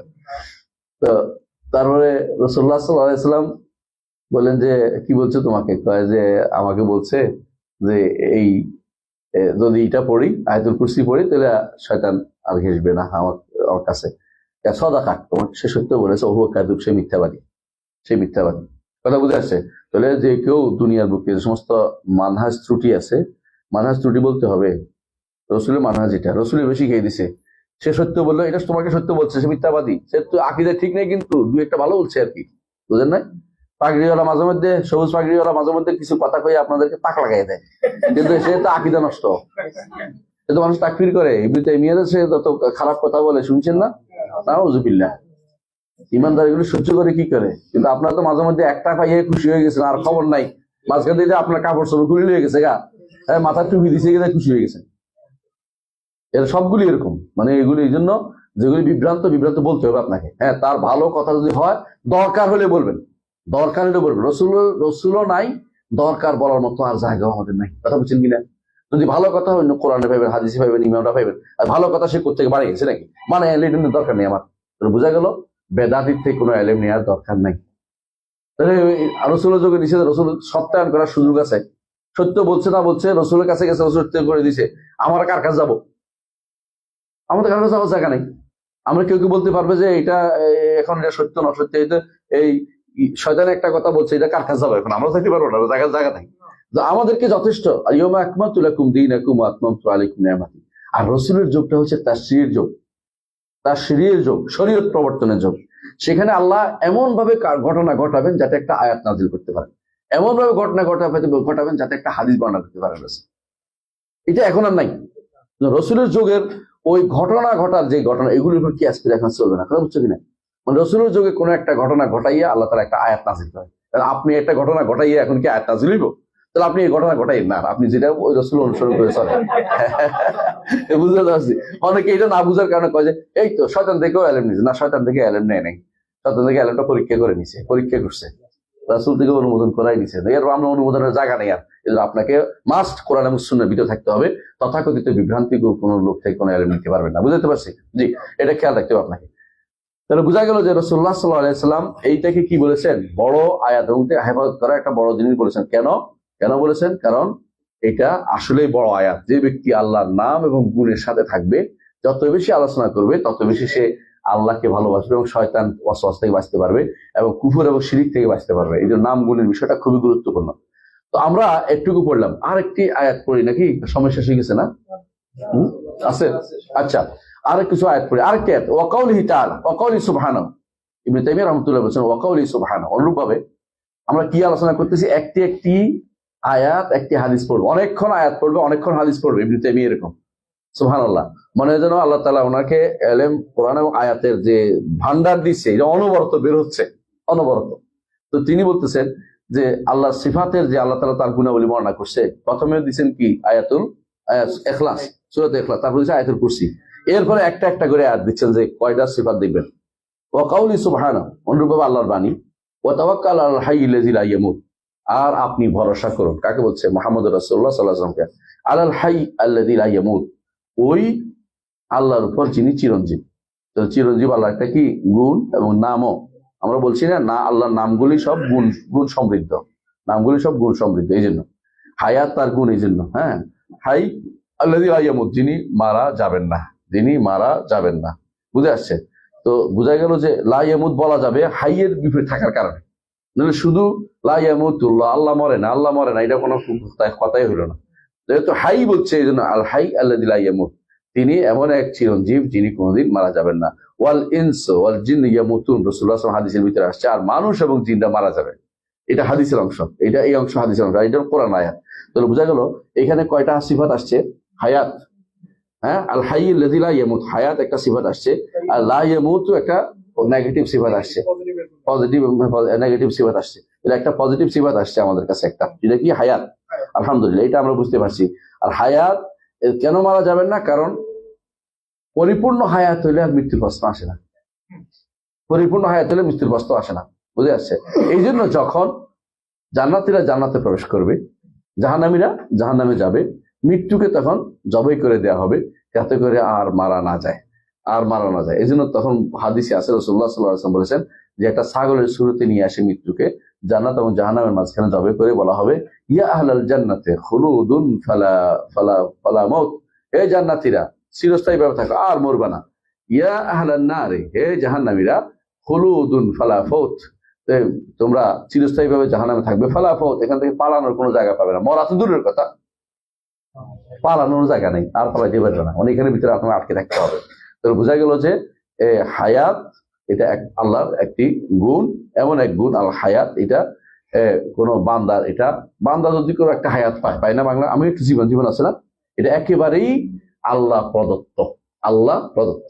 অনেকে বলে, যারা বিভ্রান্ত, তারা বলে যে আল্লাহ তাআলা যে আখিরাতে যে তার আমাদেরকে যে জীবনটা দিবেন, ওই জীবনে তো আমরা মরবো না, তাহলে তো আমরা তো আল্লাহ জীবনের কাছাকাছি নাও যাবি না। এটা কিন্তু ঠিক না। কারণ হচ্ছে আল্লাহ ওইটা আমাদেরকে রাখবেন বলে আমরা থাকবো, কিন্তু আল্লাহ তো স্বয়ং সম্পূর্ণ সত্তা, তাহলে তো আর কেউ রাখছে এরকম না, আমাকে তিনি রাখবেন, জীবিত রাখবেন, এই জন্য আমি থাকবো। সুতরাং একটা লেদাতি, একটা লেগাই রিহি, একটা সত্তাগত, একটা অন্যের কারণে আসি। তো দুইটাকে একসাথে একরকম করার কোনো সুযোগ নাই। বুঝলেন কিনা কথাটা? দুইটা একরকম করার কোনো সুযোগ নাই। একটা হচ্ছে সত্তাগত, একজনের একটা আলো আছে, আমার এই আলোটা লাইটের আলো আর সূর্যের আলো কি একরকম? কখনো না। কথা বুঝতে পারছি? একটা হচ্ছে আল্লাহর যে হায়াত, এটা হচ্ছে লেদাতিহি, সত্তাগত। আমাদেরটা হচ্ছে লেগাইরিহি, আল্লাহ প্রদত্ত, আল্লাহ প্রদত্ত। সুতরাং এটার তুলনা করার অর্থ হচ্ছে আমি বোকামি করা ছাড়া কিছুই না। এই তুলনা করা অবশ্যই এটা গুনার কাজ। বুঝতে পারছে কথাটা? এটা করা যাবে না। ওয়া কাউলিহি সুবহানা, আরেকটা ওয়া কাউলিহি, মহান আল্লাহর আরেকটা বাণী উল্লেখ করতেছেন, একটা তো গেছে, এটা কি? হুয়াল আউয়ালু ওয়াল আখিরু ওয়াজ যাহিরু ওয়াল বাতিনু ওয়া হুয়া বিকুল্লি শাইইন আলিম। একই আয়াতের মধ্যে সূরা হাদীদের 3 নম্বর আয়াতের মধ্যে আল্লাহ তাআলা, আগেরটা সূরা ফুরকানের 58 আপনাদের কাছে বইটা আছে মনে দেখবেন। হ্যাঁ, তো এখানে এই আয়াত হাদীদের 3 নম্বর আয়াতে আল্লাহ তাআলা বলছেন হুয়াল আউয়ালু ওয়াল আখিরু ওয়াজ যাহিরু ওয়াল বাতিন, চারটা একসাথে, চারটা নাম, এর ভিতরে চারটা গুণ। বুঝে আসছে? এবং এক একটা গুণ, আমরা বলছি যে আল্লাহর গুণগুলো এক একটা গুণ আরো অনেকগুলো গুণকে শামিল করে, সেটাও আসবে। ওয়া হুয়া বিকুল্লি শাইইন আলিম, তিনি সব কিছু সম্পর্কে জানেন। এখন আরেকটা বাড়ছে, জানা একটা জ্ঞান না, গুণ না? তাহলে একই আয়াতের ভিতরে আপনি দেখেন, সুবহানাল্লাহ, একটা আয়াত প্রত্যেকটা শব্দ গুণ সাব্যস্ত করছে, আল্লাহর গুণ সাব্যস্ত করছে। আর এরা গুণ দেখে না, এরা বেদাতিরা গুণ দেখে না, আশারি মাতৃদের গুণ দেখে না, আল্লাহর গুণ নাই, আল্লাহর গুণ কয়টা? শুধুমাত্র 7টা। তারগুলি কই? কোরআন হাদিসের এগুলি গুণ কই? এই জন্য তারা তাফসির করতে গেলে গুণ দেখে না, অন্য কিছু বের করে, খুঁজি মিথ্যা কথা বের করে, খুঁজি এমন জিনিস বের করেছে, খুশি যেটা আসলে কোরআন হাদিসে বলে না, এটা নিজে কথা বানাই করতেছে, এটা নিজে বানিয়ে কথা বলে। দেখেন এখানে হচ্ছে হুয়াল আউয়ালু, তিনি প্রথম কি? আল্লাহ। অর্থাৎ কি? যাকে কি বলা হয়? যার কোনো শুরু নেই। আউয়াল অর্থ যার কোনো শুরু নেই, অর্থাৎ তিনি হচ্ছে প্রথম। এটাই হচ্ছে বিশুদ্ধ শব্দ। এর বিপরীতে দুর্ভাগ্যবশত বেদাতিরা কি বলে? আউয়াল বলে না, কাদিম। কি কাদিম? কাদিম অর্থ প্রাচীন। মনে রাখবেন, প্রাচীন শব্দটি হচ্ছে আপেক্ষিক জিনিস, কোথাও না শুরু হয়েছে, আপনি বুঝছেন? হ্যাঁ, যেমন আল্লাহ তাআলা কোরআনে বলছেন যে ওয়াল কামারা কাদ্দারনাহু মানাজিলা, ওয়াল কামারা কাদ্দারনাহু মানাজিলা হাত্তা আদা কাল উরজুনিল কাদিম। আর চাঁদ, তাকে আমি অনেকগুলো মঞ্জিল নির্ধারণ করেছি। চাঁদ কি করে? প্রথমে একটা ছোট্ট থাকে, বাড়তে বাড়তে বাড়তে বাড়তে ফুল হয়ে যায়, আবার ছোট হইতে হইতে হইতে এক সময় চিকন হয়ে যায়। হ্যাঁ, তো বলতেছে হাত্তা আদা, আমি চাঁদকে এত সুন্দর করে সাজিয়েছি যে বাড়তে বাড়তে বাড়তে বাড়তে এক সময় যাই এসে কাল অর্জুনিল কাদিম, পুরাতন কাদির মতো বাঁকা হইয়া যায়। বলে এক ফালি চাঁদ বলে না, মানে চাঁদ কিরকম হয় এখন দেখতে, ওই জন্য খেজুর গাছের যে মানে কাঁদি উঠে বাঁকার মতো হইয়া যায়। বুঝছেন তো কথাটা? কাল অর্জুনিল কাদিম। আচ্ছা বলেন তো, প্রতি মাসে একবার অর্জুনুল কাদিম হয় না? তো কাদিম তো প্রতি মাসে একবার হয়, এটা পুরানটা, এটা নতুনটা। আপনার জামাইটা আজকে কাদিম, কালকে জাদিদ আরেকটা, পরের দিন এটা আবার কাদিম, আরেকটা জাদিদ আরেকটা। তো জাদিদ বা কাদিম, পুরাতন হওয়াটা হলো আপেক্ষিক জিনিস। অথচ দুর্ভাগ্যবশত আশারি মাতুরিদি এবং তাদের পূর্বসূরি এরা মুতাজিলারা, এরাদের নিকট আল্লাহর সবচেয়ে বড় গুণ হচ্ছে পুরাতন, কাদিম হওয়া। অথচ কাদিম হওয়ার গুণ কোথাও আসেই। আল্লাহ হচ্ছে, এই জন্য আল্লাহ তাআলা বলতেছেন আউয়াল, আউয়াল, আউয়াল বলতে হবে। এই জন্য আমাদের শেখ মোহাম্মদ, শেখ মাশায়েখিনা, আমাদের ওস্তাদের ওস্তাদ মোহাম্মদ ইবনে ইব্রাহিম আলু শেখ, মদিনা ইউনিভার্সিটির প্রথম ভাইস চ্যান্সেলর। তো তিনি বলতেন যে আমরা যেটাকে বলি যে আল্লাহ তাআলার কথা বলার গুণ, তিনি বলতেন কাদিমুন নূর বলা যাবে না, আউয়ালিয়াতুন নূর বলো। কাদিম শব্দটাই বাধ্য, আউয়ালিয়াতুন নূর ওয়া হাদিসুল আহাদ। প্রকারের দিক থেকে প্রাচীন, প্রথম। আল্লাহ কথা প্রথম থেকে কথা বলেন। আর এককের দিক থেকে যখন ইচ্ছা তখন বলেন। কথা বলার গুণগুলি, আল্লাহ তাআলা কথা বলার গুণের একটা বৈশিষ্ট্য হচ্ছে এটা, যে আগে থেকে তিনি কথা বলার গুণে গুণান্বিত, আর যখন ইচ্ছে তখন কথা বলেন। আশারি মাতুরিদিরা কি বলে? আল্লাহ যখন ইচ্ছে তখন কথা বলেন না। তো আল্লাহ তাআলা আগে কথা বলছেন, সেটা ইথারে আটকে আছে, সময় মতো আইসা এসে শুধু ফিট হয়। নাউযুবিল্লাহ, কি একটা অবস্থা চিন্তা করতে পারেন? এরা বলে এলেমের ধারক বাহক। চিন্তা করেন কত বিভ্রান্তিমূলক এলেম। এরা বলে এলেমের ধারক বাহক। আপনি চিন্তা করেন, ওদের নিকট আল্লাহ তাআলা এখন কোনো কথা বলেন না। এদের নিকট আল্লাহ একবার কথা বলছেন, সে কারণ এখন কথা বলে নতুন হয়ে যাবে, তার কেদাম নষ্ট হয়ে যাবে, প্রাচীনত্ব নষ্ট হয়ে যাবে। কেন নষ্ট হবে? যে সক্ষম সবসময় সে কথা বলতে পারে। যিনি সক্ষম তিনি সবসময় কাজ করতে পারে। ভাই, আপনি আগে লিখতে পারতেন, এখন লিখতে না পারলে এটা কি অপূর্ণতা বুঝায় না? আর আপনি অক্ষমতা বুঝায় না? আপনি আগে লিখতে পারতেন, এখনো লিখতে পারেন, যখন ইচ্ছা তখন লেখেন, আপনি হচ্ছেন সেরা। কথা বুঝেন না কেন? এদের নিকট না, আগে লিখতে পারছেন ঠিক আছে, এখন লিখলে তো এই কি হয়ে গেল, তিনি নতুন হয়ে গেল, নতুন হয়ে গেল, তিনি তো আর আল্লাহ হতে পারলেন না। মানে এই হলো তাদের সমস্যা। এর জন্য তারা আমাদেরকে বলে যে এরা তো হুলুল হাওয়াদেসের কথা বলছে। হুলুল হাওয়াদেস কি জিনিস জিজ্ঞাসা করে কিন্তু আপনারা বুঝাইবে আমার বিভ্রান্তি পৃথিবীর। কইব যে আল্লাহ তাআলা নতুন করে কিছু করার অর্থ হচ্ছে তার উপরে হাওয়াদেস আসছে, নতুন কিছু আপতিত হয়েছে। আপতিত হইতে হবে কেন? আমাদের তার ইচ্ছা আলিমে এসে যা ইচ্ছা তা করবেন, ওইটা শুনবে না। কেন? আপনি হোক আমাদের কিতাব পড়তে হবে, তারা বুঝবেন, আপনি বুঝবেন না। মানে ওনাদের বক্তব্য না বুঝাই ভালো, মানে এই ধরনের কথা। আগে থেকে কথা কিন্তু আপনি বুঝবেন না, তো না বুঝলে কি দরকার? আমাদের কোরআন হাদিসকে আল্লাহ তাআলা কি আমাকে না বুঝার জন্য নাযিল করেছে? আমাকে বুঝার জন্য নাযিল করেছে। তো তুমি তোমার তো আমার পণ্ডিতি করতে, আমি হোকামা বলতে এরিস্টটলের বিদ্যা অদবিদ্যা আমার জানার দরকারটা কি? এরিস্টটল অদবিদ্যা আমার কি কাজে লাগে? ওগুলি আমার পড়াই আমার সময় নষ্ট করিও না। আমি কোরআন হাদিস বুঝে যতই ভালো বুঝি, আলহামদুলিল্লাহ। হুয়াল আউয়ালু ওয়াল আখিরু, আখিরাত কি শেষ, মানে তারপরে আর কিছু নেই। তিনি সব শেষ, তিনি সব সর্বাগ্রে, আর তিনি সব শেষ। ওয়াজ-যাহির ওয়াল বাতিন, এবং তিনি, এই দুইটা হচ্ছে আউয়াল আখির হচ্ছে কিসে? সময়ের দিক থেকে। সময়ের দিক থেকে, সময়ের দিক থেকে তিনি শুরু, তিনি শেষ। আর আয-যাহির ওয়াল বাতিন, যাহির অর্থ কি? একজন শুদ্ধ করেন না, এটা ভুল অনুবাদ করে তো মুসিবত না।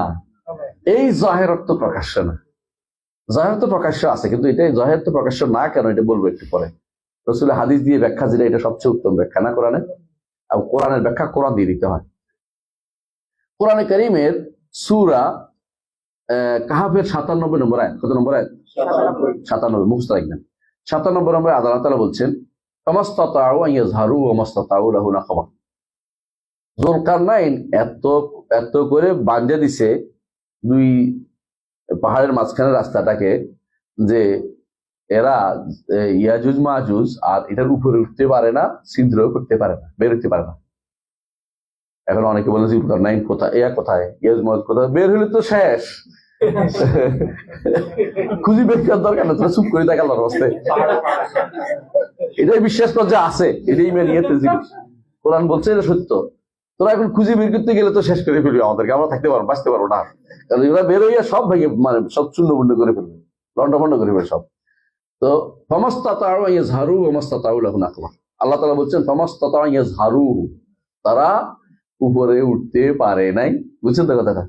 এটা সবার নিকটে এই ইয়াজহারু অর্থ হলো উপরে উঠতে পারে না। সুতরাং জাহের অর্থ কোরআনে কারীমে বলতে, জাহের অর্থ কি উপরে বোঝানো। বুঝছেন তো কথাটা?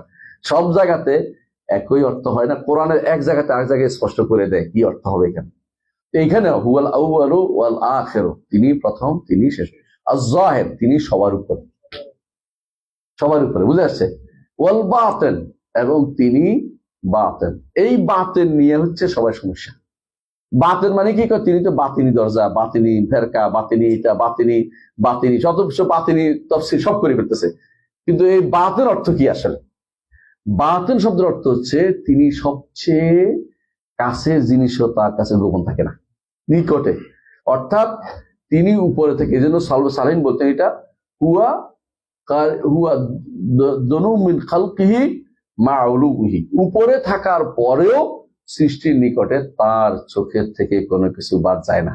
আপনি যদি উপরে, অনেক উপরে থাকেন, নিচে যিনি দেখেন না। বুঝেন না কথাটা?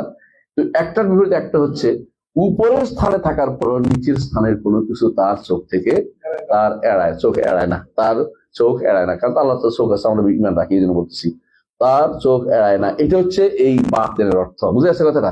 এই জন্য তাফসীর আলেমরা এইভাবে করেছেন, ইয়ালামু বাওয়াতিনাল উমুর, তিনি যত গোপন সেই জিনিসটা তিনি জানেন, এটা বলা উদ্দেশ্য। বুঝে আসছে কথাটা? আর যে ব্যক্তি এই বাওয়াতিন উমুরের, অর্থাৎ তিনি একবারে ক্ষুদ্র জিনিস জানে, এটাকে যে ব্যক্তি যথাযথভাবে উপলব্ধি করতে পারবে, সে ব্যক্তি আল্লাহর নৈকট্য অর্জন করতে পারবে। এই জন্য বাতিনের ফল হচ্ছে কুরব। আল্লাহর ইলম, আল্লাহ তাআলার নাম যে বাতিন, তিনি যে বাতিন, এটার ফল হচ্ছে তিনি যে ইয়ালামু বাওয়াতিনাল উমুর, সব জানে। আমি আজকে এখানে বসে আছি, তিনি জানেন না। আপনি কি করতেছেন জানেন না। আরেকজন মনে মনে কি চিন্তা করতেছে, বেটা দেরি করতেছে, এটা জানেন না আল্লাহ, তো এইটাও জানেন। এই জানেন আল্লাহ তাআলা সবকিছু। এইটা থেকে আপনার মধ্যে একটা জিনিস এসে উপস্থিত হবে, সেটা কি? কুরব। তিনি নিকটে, কিসের নিকটে? বান্দার দোয়ার নিকটে। দোয়া করতেছেন যেন তাড়াতাড়ি শেষ করে দেবো ইনশাআল্লাহ। এই বান্দার নিকটে এই যে এইটা আসবে কোত্থেকে? যখন আপনি জানবেন যে তিনি, আমি যেখানে থাকি না কেন, তিনি কিন্তু আমাকে পর্যবেক্ষণ করছেন, আমার পক্ষে তার কাছ থেকে পালানোর কোনো সুযোগ নাই। এইটার ফল হচ্ছে গিয়ে তিনি, এখন আপনি দোয়া করলেই তিনি আপনার ডাকে সাড়া দেবেন। বুঝলেন? এই কুরব আপনি পাবেন। তাহলে আপনাকে আগে বাতিন অর্থ বুঝছেন তো, এই বাতিন অর্থ আপনি তথাকথিত গোপন করেন না, মানে গোপন করে ফেলবেন না। আল্লাহরে গোপন করছেন কেন? এই জিনিসটা যারা বলে অর্থ ভুল করে। কেন? রাসূলুল্লাহ সাল্লাল্লাহু আলাইহি ওয়াসাল্লাম ব্যাখ্যা করে দিয়েছেন, আমাদের ব্যাখ্যার দরকার নেই। রাসূলুল্লাহ সাল্লাল্লাহু আলাইহি ওয়াসাল্লাম, হাদিসটা কোথায় আছে? একদম সহিহ বুখারীতে আছে। কি বলছে রাসূলুল্লাহ সাল্লাল্লাহু আলাইহি ওয়াসাল্লাম? সহিহ মুসলিমে আসছে, বুখারীতে আসছে। তিনি বলতেছেন, রাসূলুল্লাহ সাল্লাল্লাহু আলাইহি ওয়াসাল্লাম বলেছেন, আল্লাহুম্মা আনতাল আউয়ালু ফালাইসা ক্বাবলাকা শাই। কখন বলছেন রাসূল, মনে আছে? যখন তিনি ইয়াতে দাঁড়ান, রাতে তাহাজ্জুদের সালাতে দাঁড়ান, তখন একটা, আমরা যেটা পড়ি সুবহানাকা আল্লাহুম্মা পড়ি, কেউ আল্লাহুম্মা বা'আদ বাইনি বাইনা খাতায়া পড়ি না? ওই সময়ে একটা দোয়া তিনি পড়েন, সেই দোয়ার মধ্যে এটা আছে, আল্লাহুম্মা আনতাল আউয়ালু ফালাইসা ক্বাবলাকা শাই। আল্লাহ, আপনি হচ্ছেন প্রথম, আপনার আগে কোনো কিছু নাই। বুঝেছে? আউয়াল অর্থ বুঝাই দিছি তো। ফালাইসা ক্বাবলাকা শাই, আপনার আগে কোনো কিছু নাই। ওয়া আনতাল আখিরু ফালাইসা বা'দাকা শাই, আপনি শেষ, আপনার পরে আর কিছু নেই। অর্থাৎ কি, কিসের দিক থেকে? সময়ের দিক থেকে। ওয়া আনতাজ জাহির, আপনি সব কিছুর উপরে, অর্থাৎ উপরের জায়গা যেটা কার? আল্লাহর। উপরে তার, উপর হচ্ছে তার। এখন কেউ কেউ জায়গা বলে, জায়গা বলেন এটা জায়গা বলে না, যাই বলেন এটা আল্লাহ, এটাই কথা। নাম দেন আর না দেন আমার আপত্তি নেই। ও আনতাল বাতিনু ফালাইসা দুনাকা শাই, আর আপনি হচ্ছেন বাতিন। কারণ এই বাতিন অর্থ হচ্ছে কোনো কিছু আপনার থেকে গোপন থাকে না, কোনো কিছু আপনার থেকে গোপন থাকে না। বুঝে যাচ্ছে কথাটা? এই ব্যাখ্যাই যুগ যুগ আলেমরা করেছে, এইটা যুগ যুগ আলেমরা করেছে যে আপনার বান্দার পেটের ভিতরে কোনটা আছে এটাও আল্লাহ জানে, জানেন কিনা? বাবা ইয়ালো বাবা তিনালুমু, এই ব্যাখ্যাটাই হচ্ছে শুদ্ধ। কিন্তু যাদের মধ্যে অন্তরের ভিতরে কি আছে, বক্রতা আছে, তারা তখন এর বাতিনি অর্থ শুরু করে দেয়। কোরআনের তাফসির বাতিনি, হাদিসের তাফসির বাতিনি, এবং বাতিনি ফেরকা হইয়া যায়, এরকম এক গোষ্ঠী তৈরি হয়ে যায়। এর সবই মূল কারণ হচ্ছে তারা এই হাদিসটা বুঝতে পারে নাই, এই হাদিসটি এই আয়াতটাও বুঝতে পারে, হাদিসটাও বুঝতে পারে নাই। এখানে আমরা কয়টা সিফাত পাইছি? হুয়াল আউয়ালু একটা, নাম গুণ, তাই না? প্রথম হওয়া তার গুণ নাম, আখিরু শেষ দ্বিতীয়, আর জাহিরু তৃতীয়, আল আল বাতিনু চতুর্থ, ওয়া হুয়া বিকুল্লি শাইইন আলিম পাঁচটা, পঞ্চম ইলম তার একটা পেয়েছি আমরা। তাহলে আপনি দেখতে পাচ্ছেন যে এক একটার মধ্যে এক একটা আয়াতের মধ্যে অনেকগুলো সিফাত আছে। এটা যে ব্যক্তি বুঝতে পারে, কোরআন তাফসীর যখন পড়বে, অর্থ যখন করবে, তার মধ্যে অনেক ভিন্ন রকম একটা অনুভূতি তৈরি হবে আল্লাহ সম্পর্কে জানার। আল্লাহ সম্পর্কে জানতে হলে কোরআনে কারীমের আয়াতগুলো একটা একটা করে গবেষণা করতে হবে। আমরা আরেকটু পড়ি ইনশাআল্লাহ। আজকের মতো শেষ নাকি? আজকের মতো শেষ ইনশাআল্লাহ। ওয়া আলিমুল হাকিম থেকে আগামী ক্লাসে আমরা ইনশাআল্লাহ ওয়া কাউলি ওয়া আলিমুল হাকিম আগামী ক্লাস শুরু করব ইনশাআল্লাহ। কোনো প্রশ্ন আছে কিনা বলেন? জি।